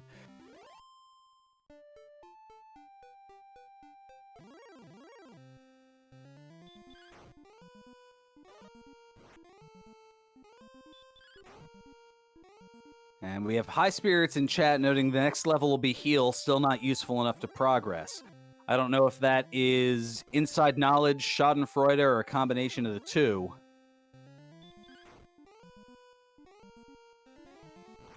Well, a heal spell wouldn't really help on either of these enemies. With a wombo combo, you're going to want to hurt more for that bad boy, where you can potentially at least one-shot it and have a chance of winning this rocket tag here, which is what it would turn into at that point. But for the Armored Knight, no, they're doing more damage than you can heal off with a heal spell, so it wouldn't do them good on either of these encounters. Okay, wishful thinking, he says. So it's more of the latter than the former. That's kind of what I figured. So the experience lead now on Ryguy's side by about 140 at this point. Actually, exactly 140 for the moment. Looks like Sparkover is just going to be grinding here in Swamp Cave, just north of that spike tile, just marching in squares. Well, she is utilizing the strategy that Ryguy was earlier to get to level 13. She's in the Swamp Cave. She understands that there's Druins. She understands that there's green dragons, but she wants those Star Wyverns and she wants those Rogue Scorpions. Green dragons have I believe, is it sleep and hurt more? No, heal more, hurt more. Or heal more, hurt more. Oh, hence both more. That makes sense in chat. I don't know. They've had so much mores. Yeah, exactly.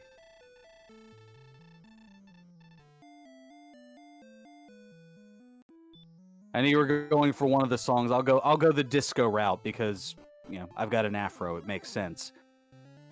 Those green dragons are going, more, more, more. How do you like it? How do you like it?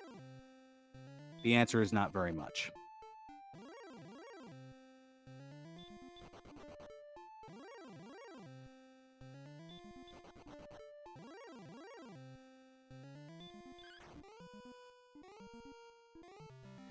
So 5509 for Ryguy, 5511 for Sparkover. So they are back even in experience. This Star Wyvern will not do it. It will for Ryguy though at 5525. I almost expect a text box to pop up on the overworld. What a horrible seed to have a curse.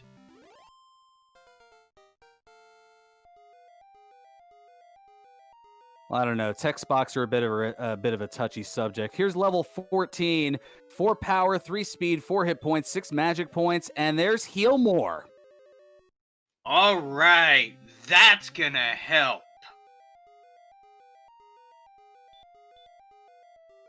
With heal more, they could realistically take on that Armored Knight now. With 103 hit points and heal more and 11 heal mores in the tank, almost 12. Oh, they've got the Armored Knight down. The problem is this Axe Knight is still a wombo combo that can potentially one-shot them without giving them a chance to heal. Also of note, they also got Stop Spell in that level. Ryguy attempted to cast it. It did not hit. And then slept and wrecked is Ryguy. Now it's Sparko's turn. It also misses. Here is the sleep. There's the DL2 breath for 71. An attack. Will she wake up? She does not. Another attack and Sparkover goes down.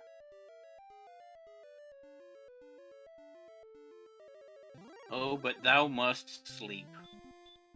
Prime and Netley, this is going back and forth here. Both runners are beating their heads against the same wall because they don't really have many other options here. Now, Ryguy does get the block off. Yeah, but that DL2 breath is still lurking in that RNG somewhere. But he takes out the Oh, Axe did it! Knight, and he's going to rescue the princess.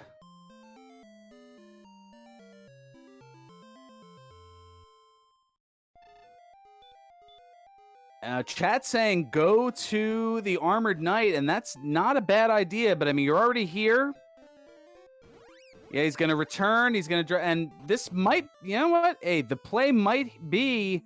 He might go through the Swamp Cave and find out where the coordinates are in relation to things here, and maybe just stop by Hawksness and take care of it then. Sparkover, meanwhile, is going to head to Hawksness first. So this is a deviation in strategies. We'll see which one is more beneficial.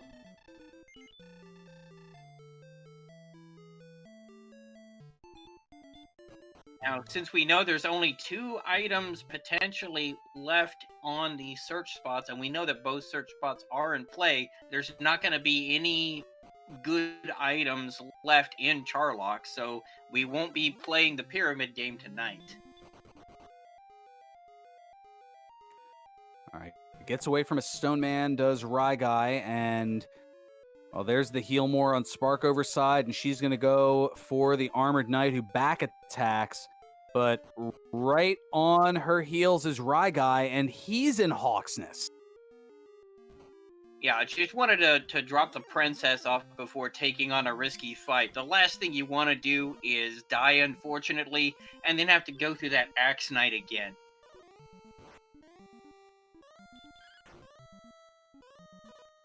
So you can see here the experience differential, 235. There's the heal more on Sparkover's side.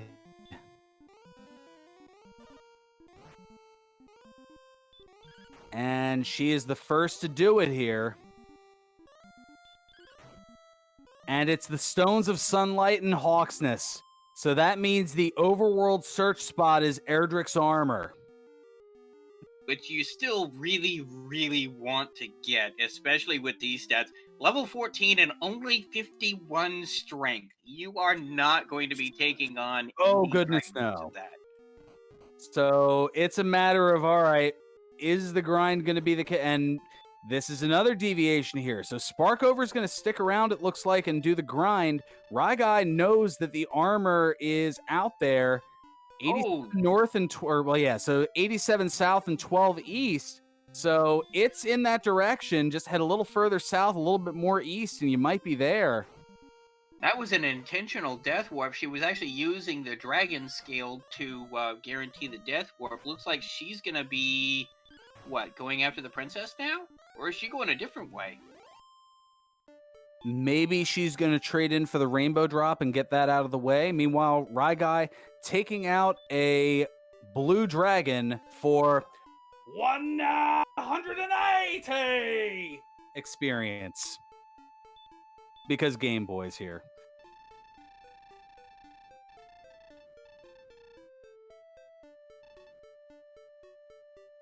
There's 100. So yeah, you gotta go more east, and I don't know if you can.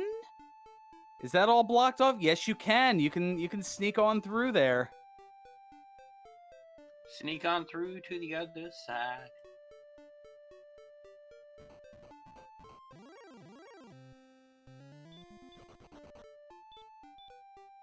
That's an interesting point by Beta Strep in chat. Once the Erdrick's armor is found, that adds an additional 4 defense points, so you go to 95.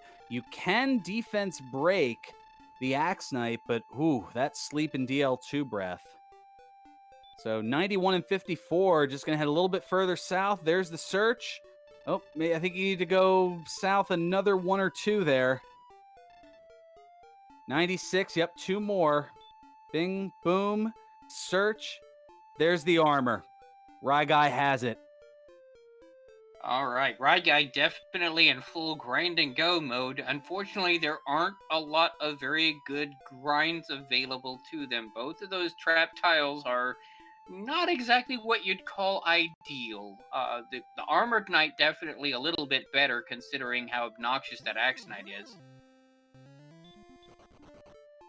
Yeah, the offense is about as potent as the 2000 Baltimore Ravens. It's all defense, very little offense. Could be worse. Could be the Cubbies. Hey, they've won a World Series recently.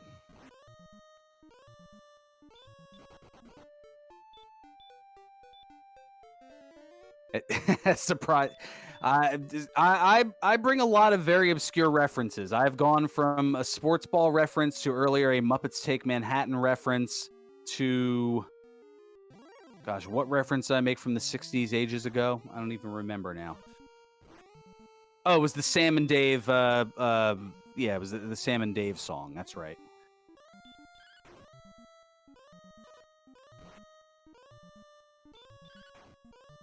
Anyway, that notwithstanding, shameless self-promotion over, Ryguy back in Hawksness and is working on the Armored Knight. Meanwhile, Sparko needs to go after this this Axe Knight and rescue the princess and get her armor so she can go ahead and do that.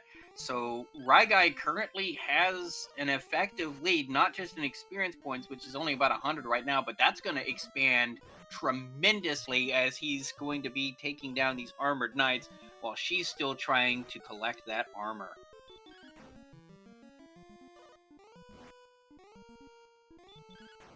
So this is very interesting, and thank you, JW168, for the Twitch Prime subscription, 15 months.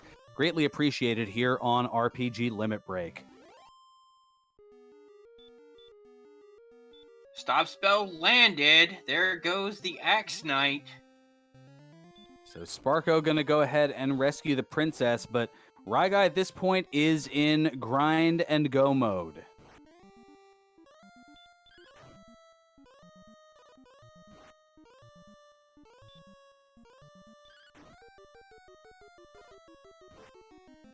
Sparko is trailing, but not by a whole lot here.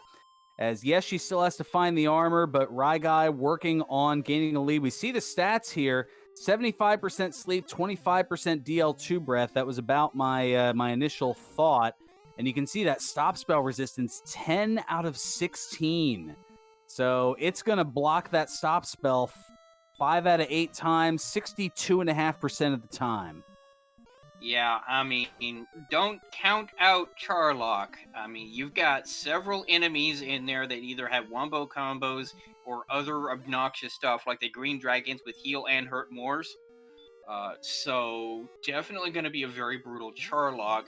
One failed dive is really all it would take to even things back up. So still very much anyone's game at this point. Yes, while Ryguy has a lead, Charlotte Castle is, was, and always will be the great equalizer.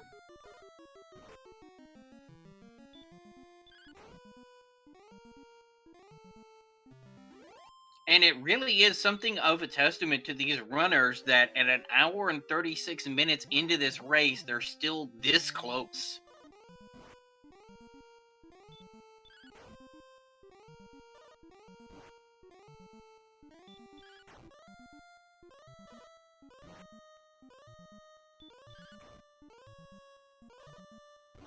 Yeah, this has been back and forth the entire 97 minutes here, and it's probably going to be that way for the rest of the duration here. Ryguy does have a bit of a lead here, but he takes a death. He was out of resources.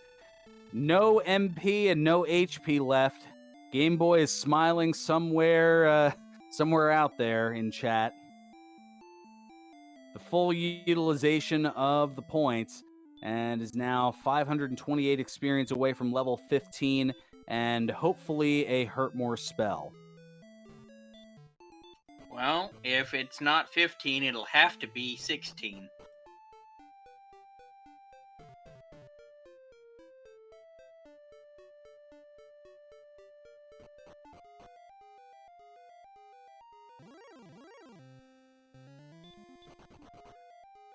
So now back into the swamp cave here. Now is Ryguy going to change strategies and go to the Axe Knight, or is he just going to go right back to Hawksness? He is going right back to Hawksness.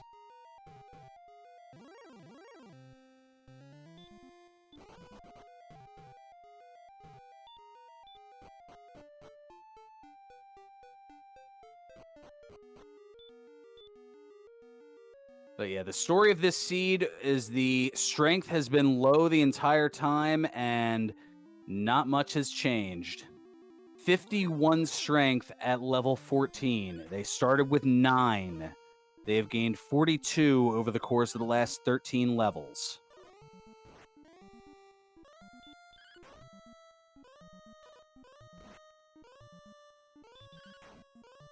So that's an average of 3 strength gain per level. Also, it took a long time for them to get a heal spell. They finally got Heal More at level 14. Hurt More still at large. They are guaranteed to get all the spells by level 16, so either 15 or 16 will bring it there, but it's a matter of how long will it take. The target number to get to level 15 is 7,500. Ryguy is just 356 away. Sparkover has a little over 500 to go. She's got a lot more than 500 to go now that I look here. I thought she was at 69 something. She's at 6648.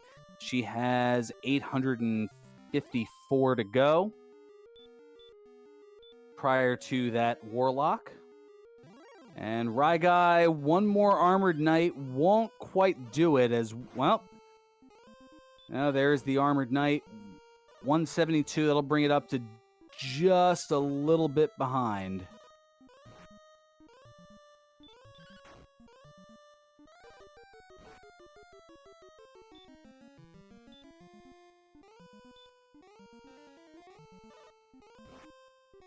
Ryguy going to go ahead and cast the Heal More here. He was thinking about attacking, thinking it might be the last one, but just in case it isn't, didn't want to waste the time with the death.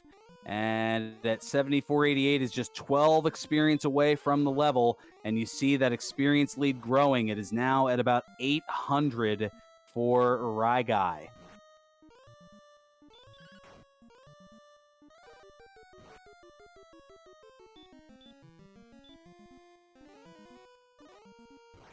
And Hyro Fellas noting that Sparkover heading in the wrong direction. She missed that little one-tile gap to head further east.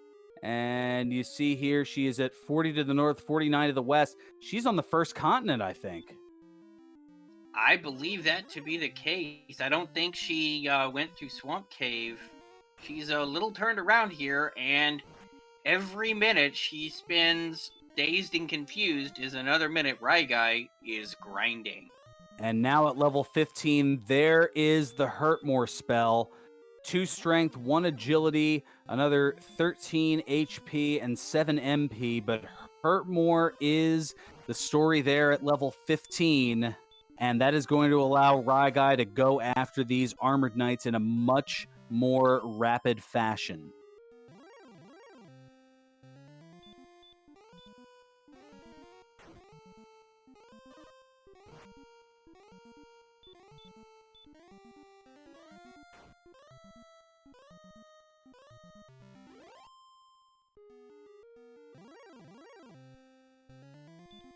So now already up to 8,100. So that experience lead has quickly jumped to over 1,000, almost 1,500, as now Sparkover encountering an Armored Knight in the overworld.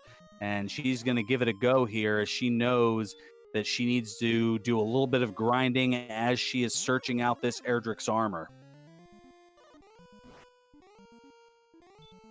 Yeah, the chat room is full of comments about this seed and the lack of strength.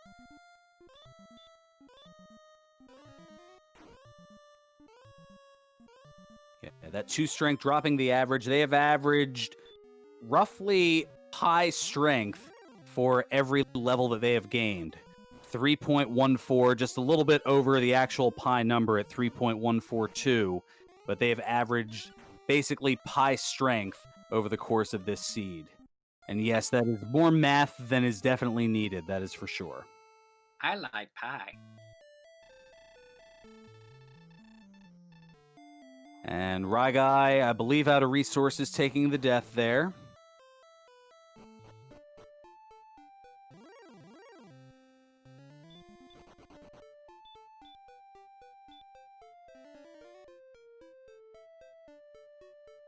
And I prefer cake, but then again, I'm biased because I still have birthday cake left over from yesterday. Yeah, but of course, this is the most exciting part of the match. When in doubt, grind it out.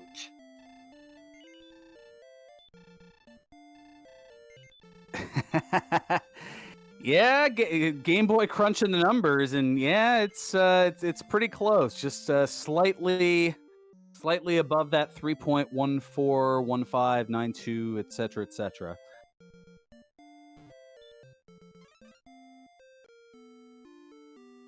So Ryguy back in Garanham here. And he's going to take care of the errand of trading in for the rainbow drop. Sparkover had already done so.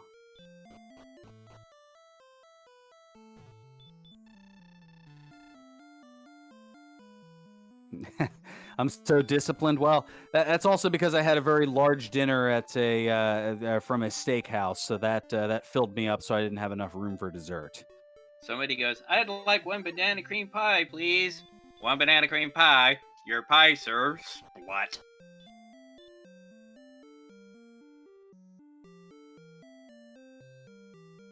Bugs Bunny cartoon references. You get it all here at RPG Limit Break.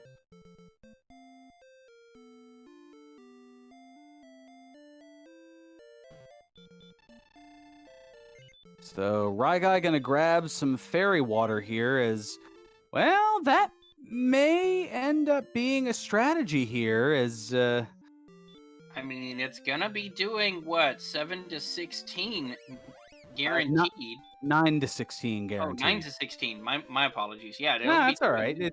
It's fairly new, so it's still a lot to soak in. That's for sure.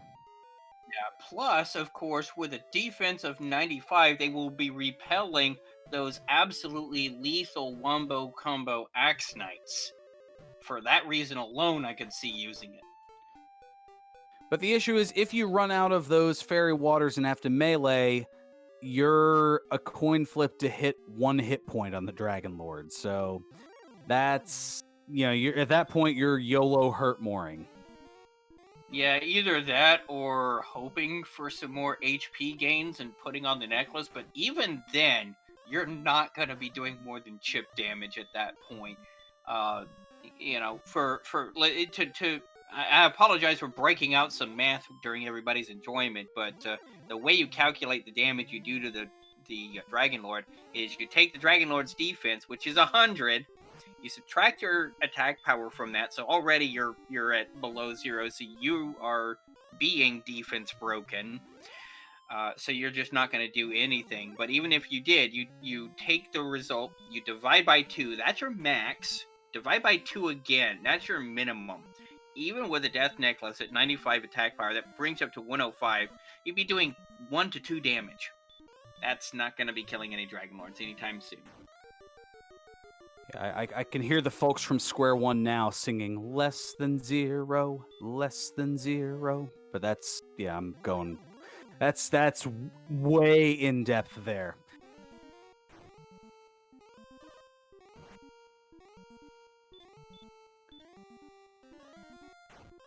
Everybody else was watching Sesame Street. I watched Square One. What about it? Conjunction junction, what's your function? Well, no, that was Schoolhouse Rock. Ah, true. Yeah, okay. Apparently, chat appreciating the Square One reference. All the more reason you should give me a follow. Shameless plug. Yeah, there's another Schoolhouse Rock Oh, come reference. on now. I'm just a bill. I'm only a bill.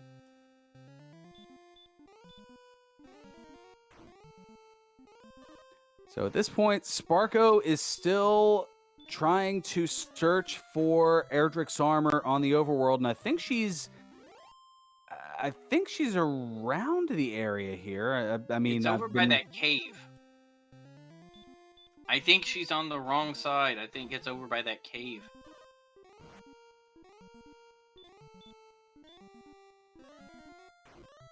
exactly. This game came out in 1989. We're giving you some Square One references from around 1989. We're keeping it consistent here. Stay tuned for the Super Mario Brothers Super Show. No. Well, excuse me, princess. In the meanwhile, here's level 16 for Ryguy, and, well, a little bit of a boost here. 13 attack, but still nowhere close. 128 hit points. You're getting close to where that death necklace is actually starting to look viable. For those of you who are new to the randomizer, the death necklace has a unique effect in the randomizer. It will reduce your max HP by 25% and add 10 attack power. So it's a little bit of a trade-off, that is for sure. So Ryguy gonna head back on through.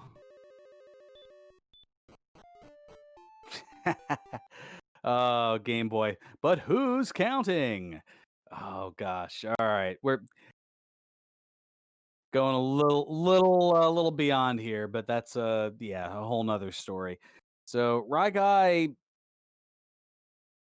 like might have frozen up a little bit here. We'll see if we can get that squared away. But yeah, 108 attack power at the moment. Even if the Death Necklace were to be utilized, yeah, as noted in chat here by Wizzy, 4 to 8 damage with the Death Necklace. Yeah, that's still not going to be enough. Not with as many hit points as they have, which is another good point to bring up. The Dragon Lord's been doing some lifting himself.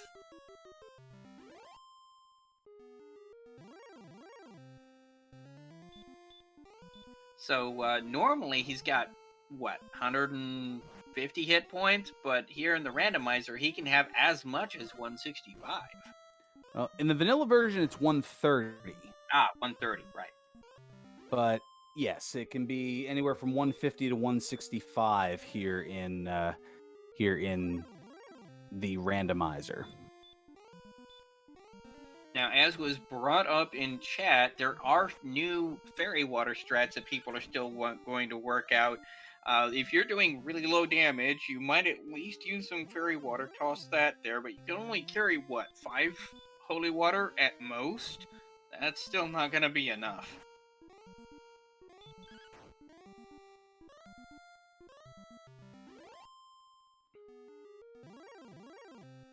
And there is the Erdrick's armor for Sparkover, and since it was noted here in chat, yeah, I mentioned 1989. That was when Dragon Warrior was released in North America.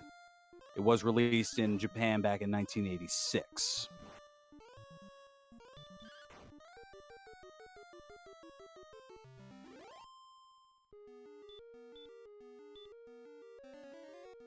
But while Sparkover has now found Erdrick's armor, she has a rather noted deficit here, as she is trailing by about 2,700 experience.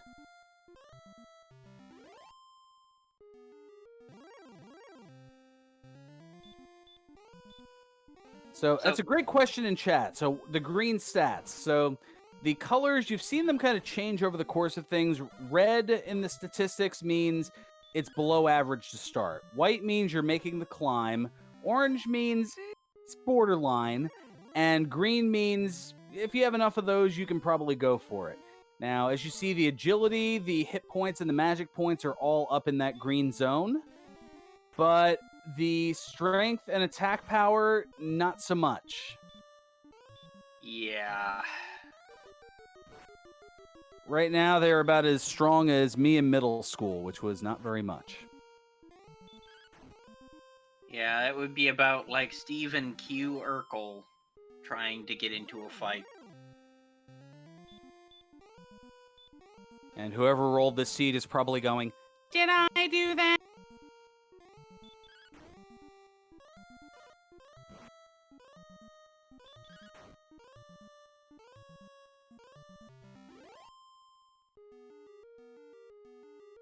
Yes, that just happened.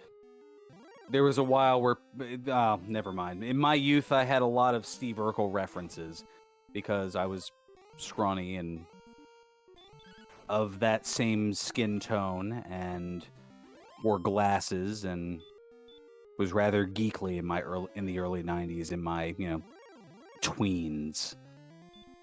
But that's a whole Yeah. nother story. So a whole nother story for another day. So Ryguy is on level 16, looking to get to level 17. The target number is 12,000 experience. He is just, now with this Armored Knight, 212 away, so 2 more Armored Knights will do it.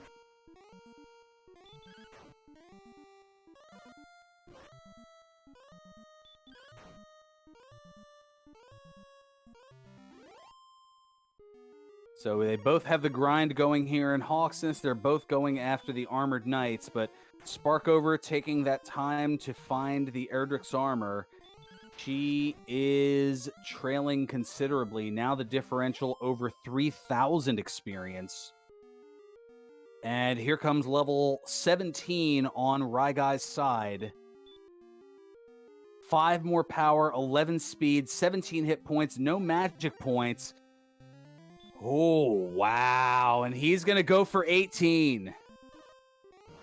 With that strength, I honestly can't blame him. Even with the necklace, that's just not viable attack power.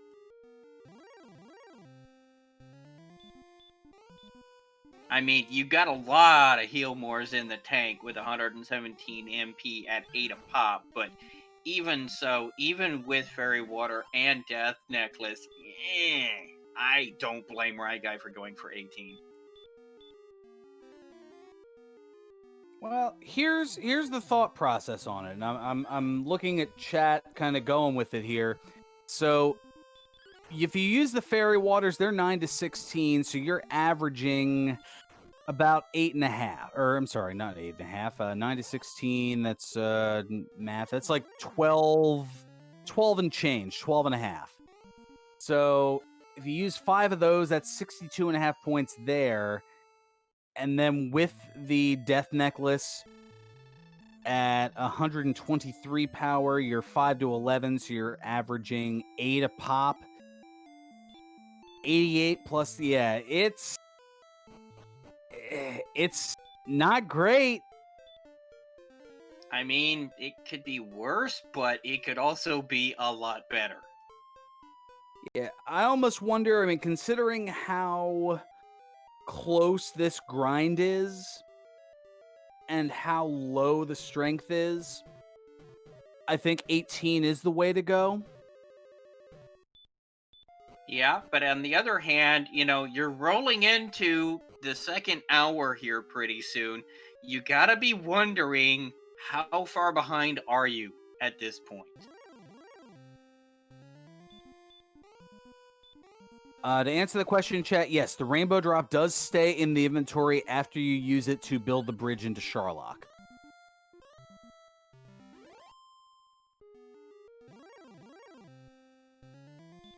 So Ryguy is making the decision to go to level 18 here, and you see that the experience lead is hanging out at about 3,300, give or take.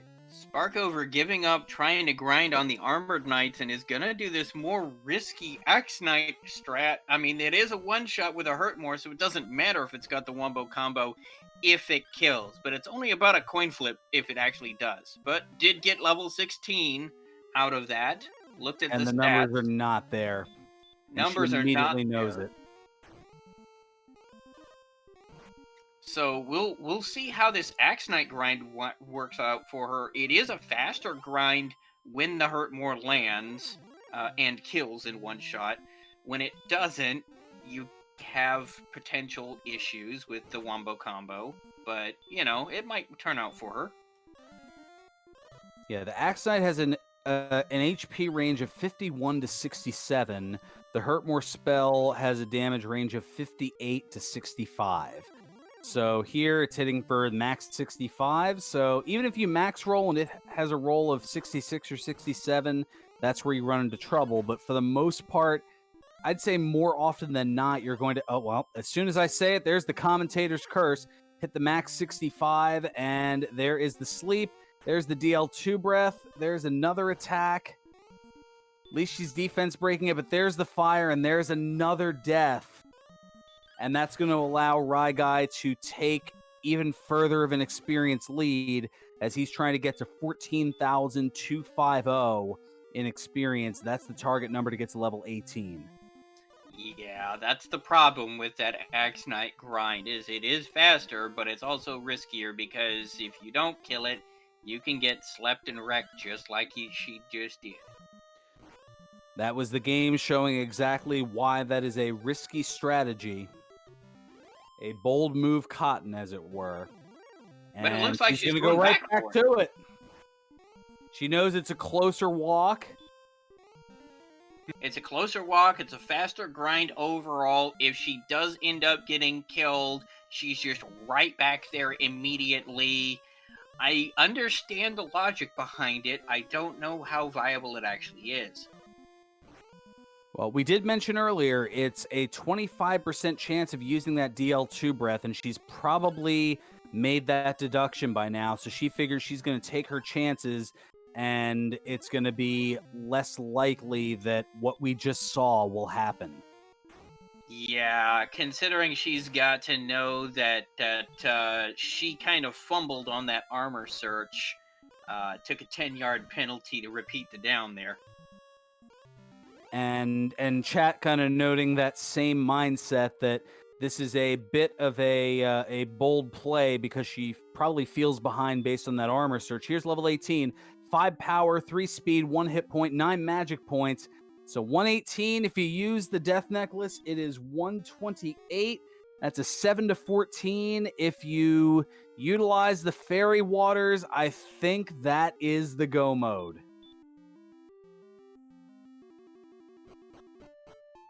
And Ryguy's thinking about it some more. His defense is at 103, so if he utilizes Repel on the way down, because he's got 126 MP, so there's definitely... Gosh, at this point, he's got 15 heal mores, and even if he were to melee, it's 16 attacks, so he may even have a heal more to spare, as the Fairy Water damage range is 9 to 16. So, yeah, I think this is definitely the go mode. If he has the inventory stocked with some Fairy Waters, if he definitely wants to repel there, that's certainly a good move as well. And he'll be able to minimize the encounters on the way down, as the only enemies that would run into him based on that high defense would be the Armored Knight, the Red Dragon, and the Golem. That's it. And you see how close of a walk it is. Even the dragons? The green dragon has 88. The blue dragon has 98. So Ryguy is repelling blue dragons right now. Ryguy is repelling those awful stone men right now. Red Dragon, Armored Knight, and Golem are the only 3 enemies that Ryguy will encounter while the repel is on. Of course, the other side to that coin is anything you run into is going to be a red dragon or an armored knight. And we've already seen 3 red dragons in about 15 steps here for Ryguy on the first floor of Sharlock. Gets a little bit of run luck there, and there's an armored knight as well. So this zone is rather mean, but if he goes a little bit deeper in and the zone has all enemies that are below that, it's a free walk. It is true. I mean, right now, this is definitely Ryguy's run to lose at this point, but anything can still happen. Well, he's going to throw another repel out there as he's got 6 MP to play with and the 15 heal mores. As those heal mores cost 8 MP apiece. With a maximum physical attack of 44 on him from the second phase of the Dragon Lord, there is a non-zero chance, even with the Death Necklace, of doubles, and that would just break it even wider open. Yeah, this middle zone, a lot more polite. He's got a free walk through the 3rd basement. Now here into the 4th basement out of 7. Repel running out, and he's going to cast it again here as he heads into the final enemy blockade for basements 5, 6, and 7. Here is the U, and he runs into a red dragon right there.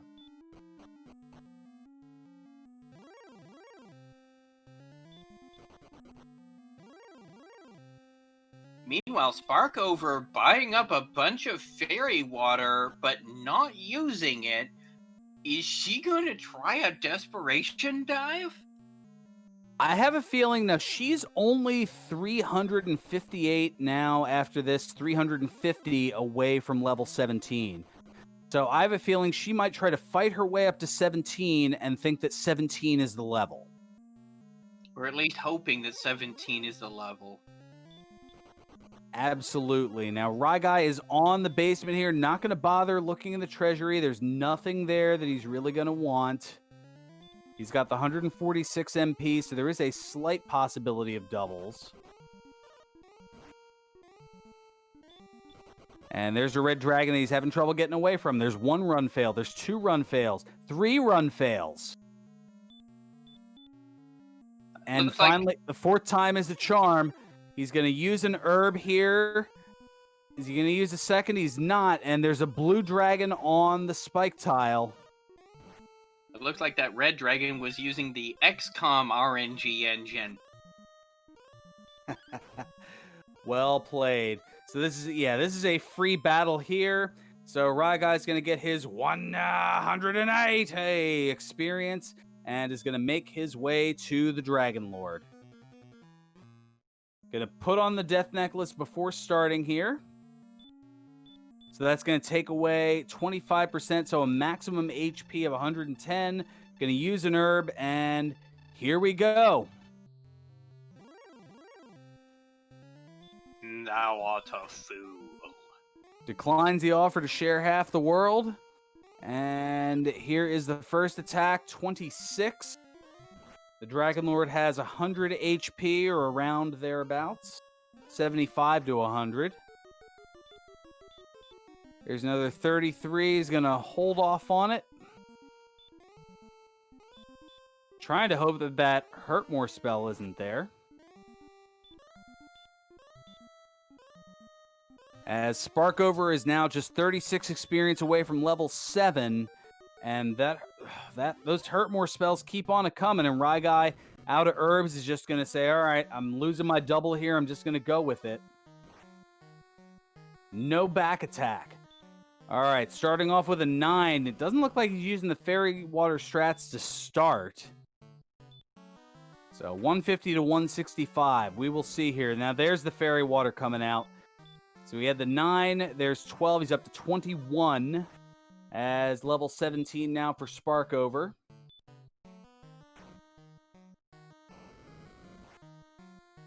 Going to use up the Fairy Waters here. He's up to 36. That's a nice high roll.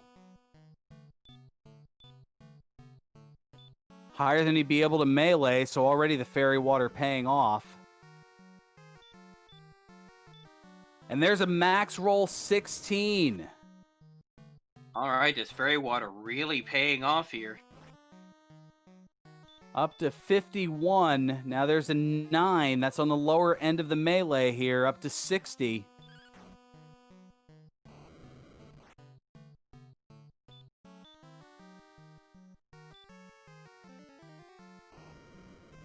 Or 61. I must have missed a number there somewhere. So now up to 72. Thank you, Hangry Canuck. And another 11 up to 83.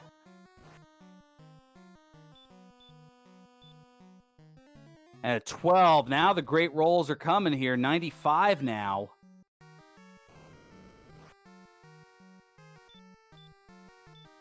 Yeah, meanwhile, Oh, but there's an almost min roll there of 8 up to 103. Triple digits here. Sparkover has decided that a failed run would cost her more time than a grind to 18 and is heading back to that Armored Knight. There's a near max roll of 13 up to 116. Ryguy looks to be able to take this here. 126. Barring a miss menu, this is Ryguy's to lose.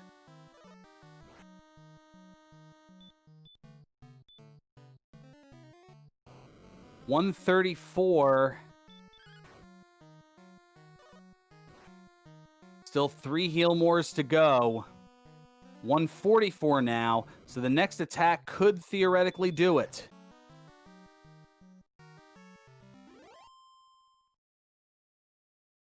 $144, now $157, and that is going to do it. So Ryguy is going to take out the Dragon Lord. $157 turned out to be enough.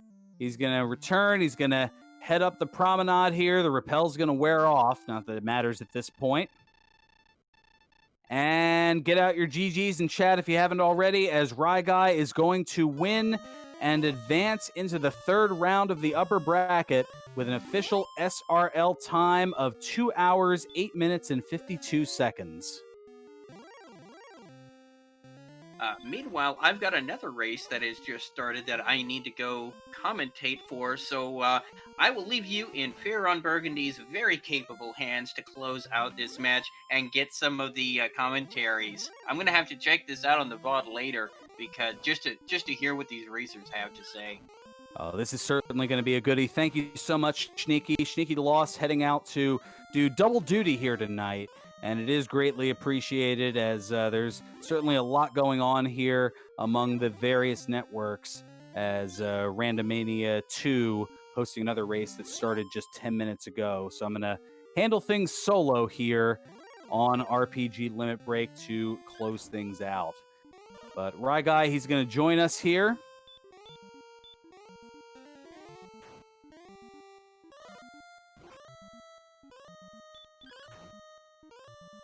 Yep, he'll be joining in a matter of moments here.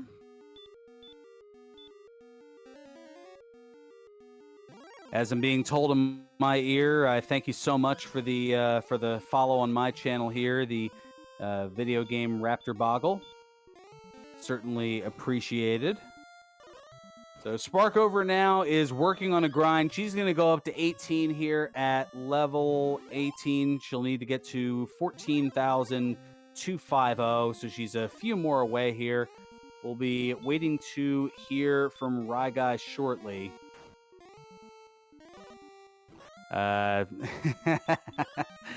As I'm noting here in the IRC room, Sparkover says if she starts swearing now, she'll get them all out in time for her interview.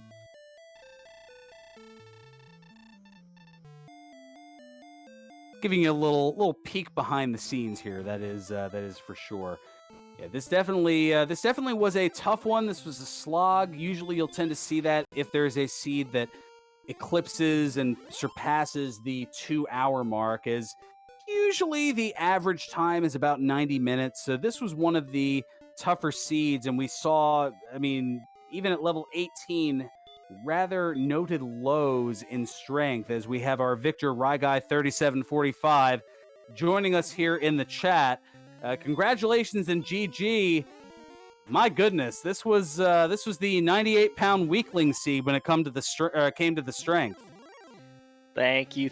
I heard you say lows when I came in. That sounds like this whole seed. Yeah, that was the thing. That was probably the worst Erdrick sword in the throne room I've seen in a while. Yeah, it's amazing. You think, oh man, Erdrick sword in the throne room, this is going to be super quick.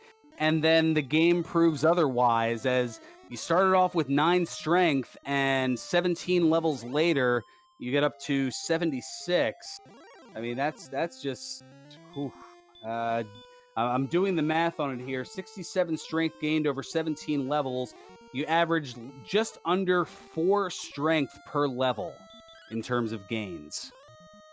You know, it's funny because I didn't even bother looking at the stats. Like, as soon as you see sword, you're like, sweet, sword, let's go. And I kind of was looking at the levels like, oh, that was a lot of agility and not much power. That was a lot of agility and not much power. That was... And then you start trying to kill things. You're like, did I not one-shot that druid on level 5 with the sword? What? Yeah, exactly. Wait, what do you mean? What do you mean I can't kill this poltergeist? What's going on here? Yeah, no, there was definitely a lot of that. That is for sure. I mean, I'm looking here at the numbers. Yeah, at level 18, which Sparkover had just gotten to, she kind of went back and forth.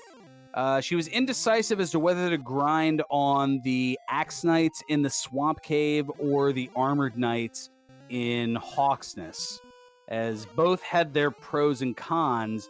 But once you had Hurtmore, you went with the more reliable, less risky strat of Hawksness with the Armored Knight grind, and that proved to be rather suitable.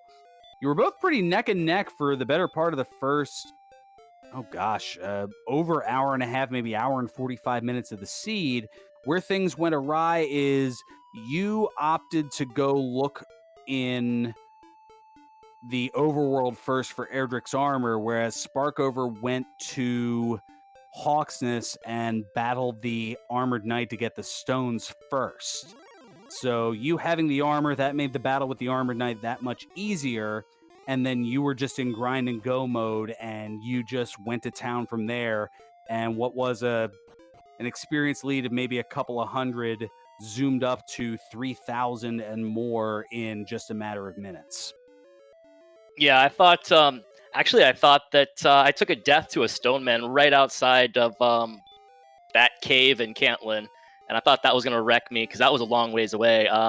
Also, I was actually, in a weird way, kind of happy all the Moors didn't show up for a while, because I feel like my exploration at the beginning sucked. Like, I was finding every single dead end everywhere, but it turned out to be fine because we had to kill stuff like Droll Magi and Magi Wyverns and nonsense. And I was at least killing those when I went to the dead end. So, I felt a little better about that anyway because of that.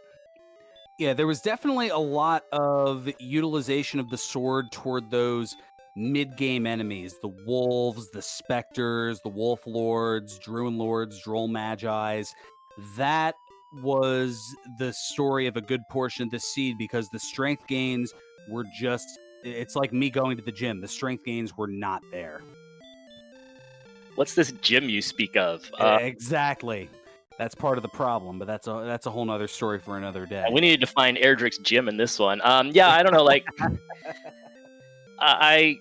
it was a thing, all right. I got... The other thing that mixed me up too is I was glad to find Mountain Cave and the key and get gold grind early.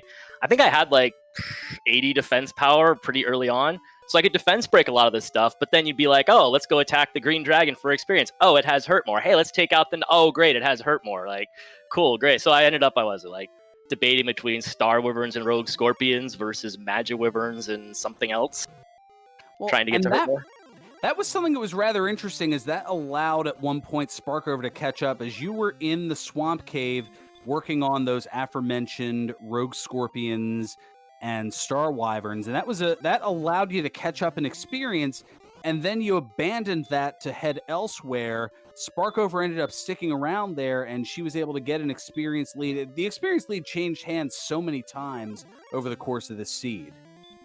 Yeah, my problem was, like, once I saw the green dragon had hurt more, because at first I thought Swamp was great. You've got the Star Wyverns, you got the Rogue Scorpions, you've got the green dragon, and the green dragon turned out to have hurt more and heal more, so that was the end of him. And you had Stoneman and Druin, which were not interesting for different reasons. I thought that zone out in Breckenridge, I thought there was a zone that had, like, Knights and Magi Wyverns and Specters and Droll Magi, so I was going to go there, because, maybe it's less experience, but at least 4 out of the 5 enemies are good. But there were some weird division zones. Somehow they were split. I never quite figured out entirely. Maybe the Knight was in both or something. So I never really got that good zone I wanted out of Breckenridge. And yeah, that was not the fastest. Well, you ended up getting the exploration advantage, and then once you were in grind and go mode, you most certainly did. And I could tell there was that debate. Is like, all right, is 17 going to be enough? Oh, do I got to go to 18? I could almost picture you in chat saying these things of, oh man, do I got to go to 18 on this? Fine, let me do so. Yeah, 17 that was about right. Yeah, I was gonna say there wasn't any debate on 17. That was just one big long sigh because 17 was definitely not gonna happen. That was just a big old like, okay. But at least by that point we had enough strength where you could hurt more and pretty much hurt more attack the armored knight and take him out in 2 rounds. So at least I was getting a level every like trip back. I wasn't having to take multiple trips. So at least that was there. But yeah, that was a big long sigh. Yeah, now an interesting choice here, and this was something that you did that Sparkover seems to be opting to hold off on. You utilized a couple of repels having that max MP of 126, so you knew you had 6 MP to play with, and you opted to repel through Sharlock, knowing that the only enemy encounters you would face would be the Armored Knight, the Golem, and the Red Dragon. Sparkover not doing that, and she's running into a lot of Star Wyverns. She's getting a lot more encounters at this point. Yeah, do you know how many times I said, ooh, I have 101 or 103, whatever the heck it was, defense. There's only 3. I might see some free zones. And it's Red Dragons, Armored Knights, Golems And everywhere. Golems all over, yep. Thank goodness we at least had that. Dragons and Golems, oh my. Yeah, at least we had the 101 agility, so I think I got triple run blocked by only one of them, and that was it. But my gosh, could you imagine trying to dive that with like 70 agility? That would have been a disaster. It would have been a nightmare to say the least. As, yeah, it looks like both you and she finished up 106 agility and 103 defense. But yeah, I do think Sparkover doesn't have any fairy water. I think she's okay. I think 120 MP is enough to do it with the death necklace, but I was definitely looking for those fairy waters to get me a little ahead of the game, and I think I rolled like 41 on 3 of them, so finished like 2 extra heal mores. I was okay with that. Yeah, you definitely rolled high on those fairy waters. I know one of them was 15, one of them was 16, and both of those were more than your max melee, so things definitely went in your favor there. Yeah, I remember I got the second one was a 15. I said like, oh yeah, put another 15 up. And the game's like, no, take a 16. I was like, okay, if you insist, game. That definitely sounds about right here. So Sparkover is on the Dragon Lord currently here. So I'm taking a quick look at that. So she's running into the same hurt more luck with the first form of the Dragon Lord that you did, as it just would not relent on the hurt more. So that was something I was thinking about the fairy water. I didn't think I really needed it, but I went to go pick them up because first of all they're close by, but also I was worried if this happened. Well, she got an attack, so that's good. And I had to go into the Dragon Lord like I did with like 68. Maybe you have to back attack. You have to burn a heal more. Those fairy waters would kind of mitigate any sort of back attack. So that was kind of a little insurance on that too. It didn't happen, but. And it doesn't look as though it happened here on Sparko's side, and she's going right for the fairy water strat. She gets a 13 to start. Gonna have to heal more at 40. Oh, she does have fairy water. Oh, okay, she's fine then. Yeah, she had 3 fairy waters in her inventory, so that one's 10 though, so she's at 23. That one didn't go so well. Not gonna gamble on 47. Wise move. And good thing she didn't. That would have killed her. Oh, and a 9 as well. Oh my goodness. So she's at 32. Not having the same fairy water luck that you did. Well, I think she's still okay. I think I had 2 heal mores left. I think that that means it was a relatively low Dragon Lord HP, right? So I think she's still fine. Well, she's at 44 now to 55. Your last attack put you to 157, so it's definitely on the lower end of the average. All right, yeah, unless the rolls go south from here. I'm not a commentator this time, so that's not a commentator's curse. She should be fine. Fair enough. So up to 67 now. She's going to attack again up to 79. And she's got 8 more heal mores left. Up to 93. Almost had the potential for a double there with a low melee on the Dragon Lord's part.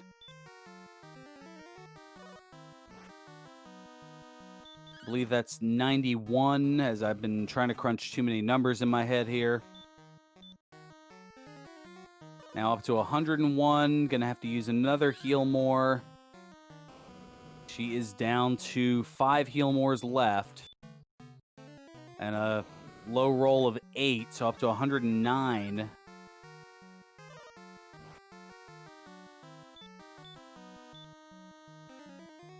Now 122. She has 3 heal mores left, so it's looking pretty good. Now 132. Yeah, she's got this. Barring a miss menu, of course. I have to give that disclaimer.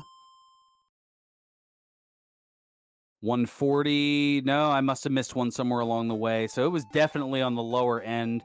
Maybe we'll see if we can get the statistics of the Dragon Lord. Maybe it was the minimum 150. I'm not sure.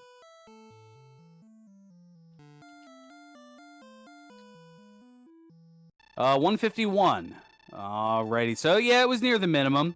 But get out your GGs in chat. Sparkover with a gallant effort here. She is going to finish in second place and move down to the bonus bracket with an official SRL time of 2 hours, 23 minutes, and 39 seconds. And Sparkover throwing in the obligatory, but thou must.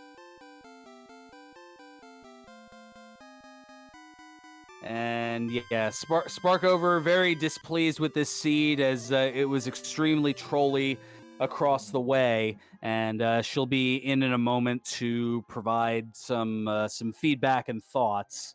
But yes, her displeasure was definitely expressed in the IRC room.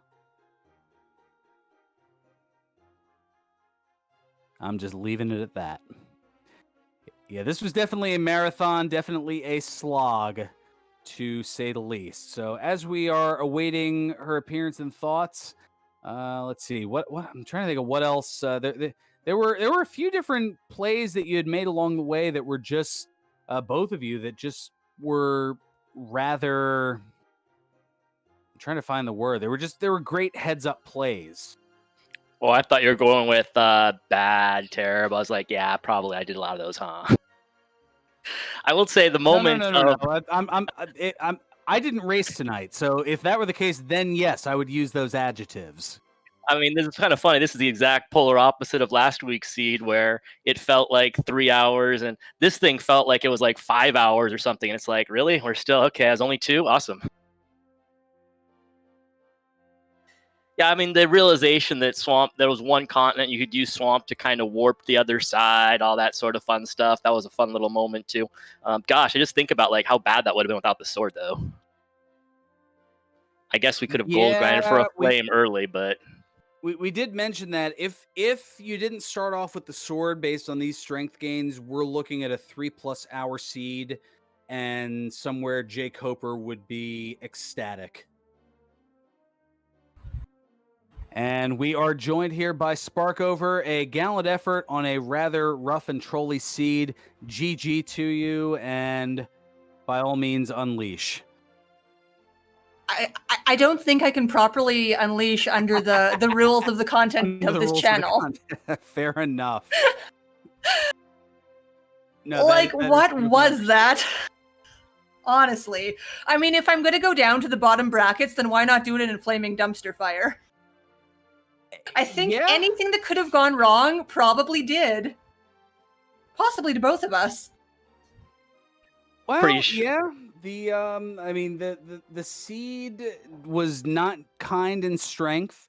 I had noted that over the course of the 17 levels that you had both gained over the course of the seed, you averaged just under 4 strength per level. And honestly, I barely even paid attention to it just because, you know, you're spoiled when you start with Erdrick's Sword. Shoutouts to seeds that take like 2.5 hours almost when you start with Erdrick's Sword. You're like, oh yeah, this is going to be great.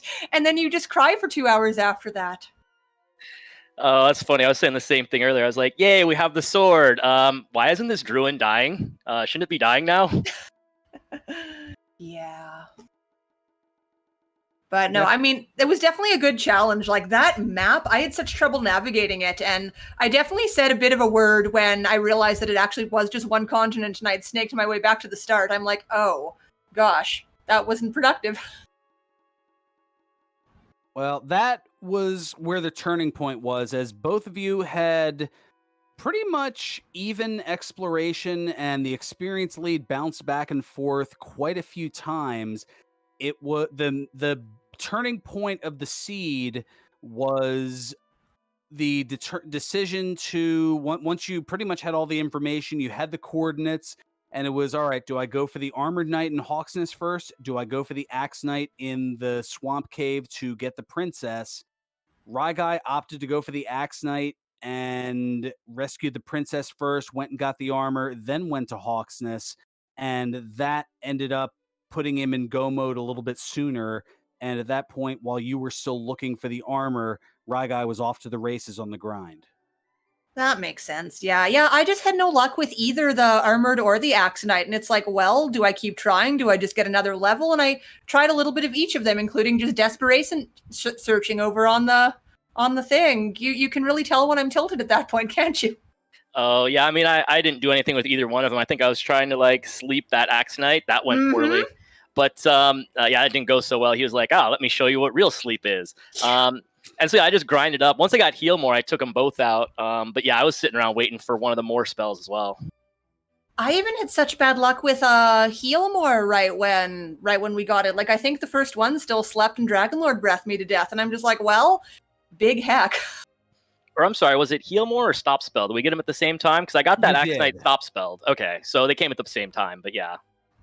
Yeah, they both showed up on, I believe it was either 14 or 15. It was so long ago. Who can remember? 14. I remember 14 begging because you got hurt more at 15. That's right. I remember begging for 5,600 experience, whichever level that one was. Yeah. Let's see, the 5625. Oh gosh, now I'm having trouble remembering. I think that was level 14. Yeah, it was 14. Who So, needs yeah, healing? We don't need healing for the first 13 levels. No, who wants that on a map where you have to like walk through a giant like big snake pattern and through a swamp to get to the coordinates? Who wants me and healing? that guy in Garenham are best friends. I have so many of those little frequent buyer cards punched. I got so many free herbs. Their children are going to the nicest college. And probably university as well. All of the things. They are covered for years. Little Canadian humor there. Humor with the U, right? You Oh, spell it with the U. absolutely Okay, humor just with the making U. sure. Well, 2 U's. Yes. True. We all know the U I'm talking about, though. Oh, yes. Of course. The Canadian one. The Canadian U. That was definitely an adventure, though. It was. Gosh. Like, I feel like just the only thing that went right, happened like 1 second into the seed, and then it was just all downhill from there. Yeah, once you got the sword, it all just fell from there. Yeah, but Like, at least this is one of those things. Yeah. At least I wasn't one of those people who was like, oh, it's going to be a sub-hour seed, because I knew it wasn't, but I didn't know it was going to be a 2+ hour seed. Yeah. I don't know. I mean, that's what happens.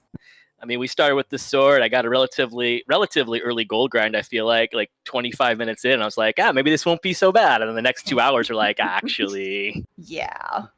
Well, about that.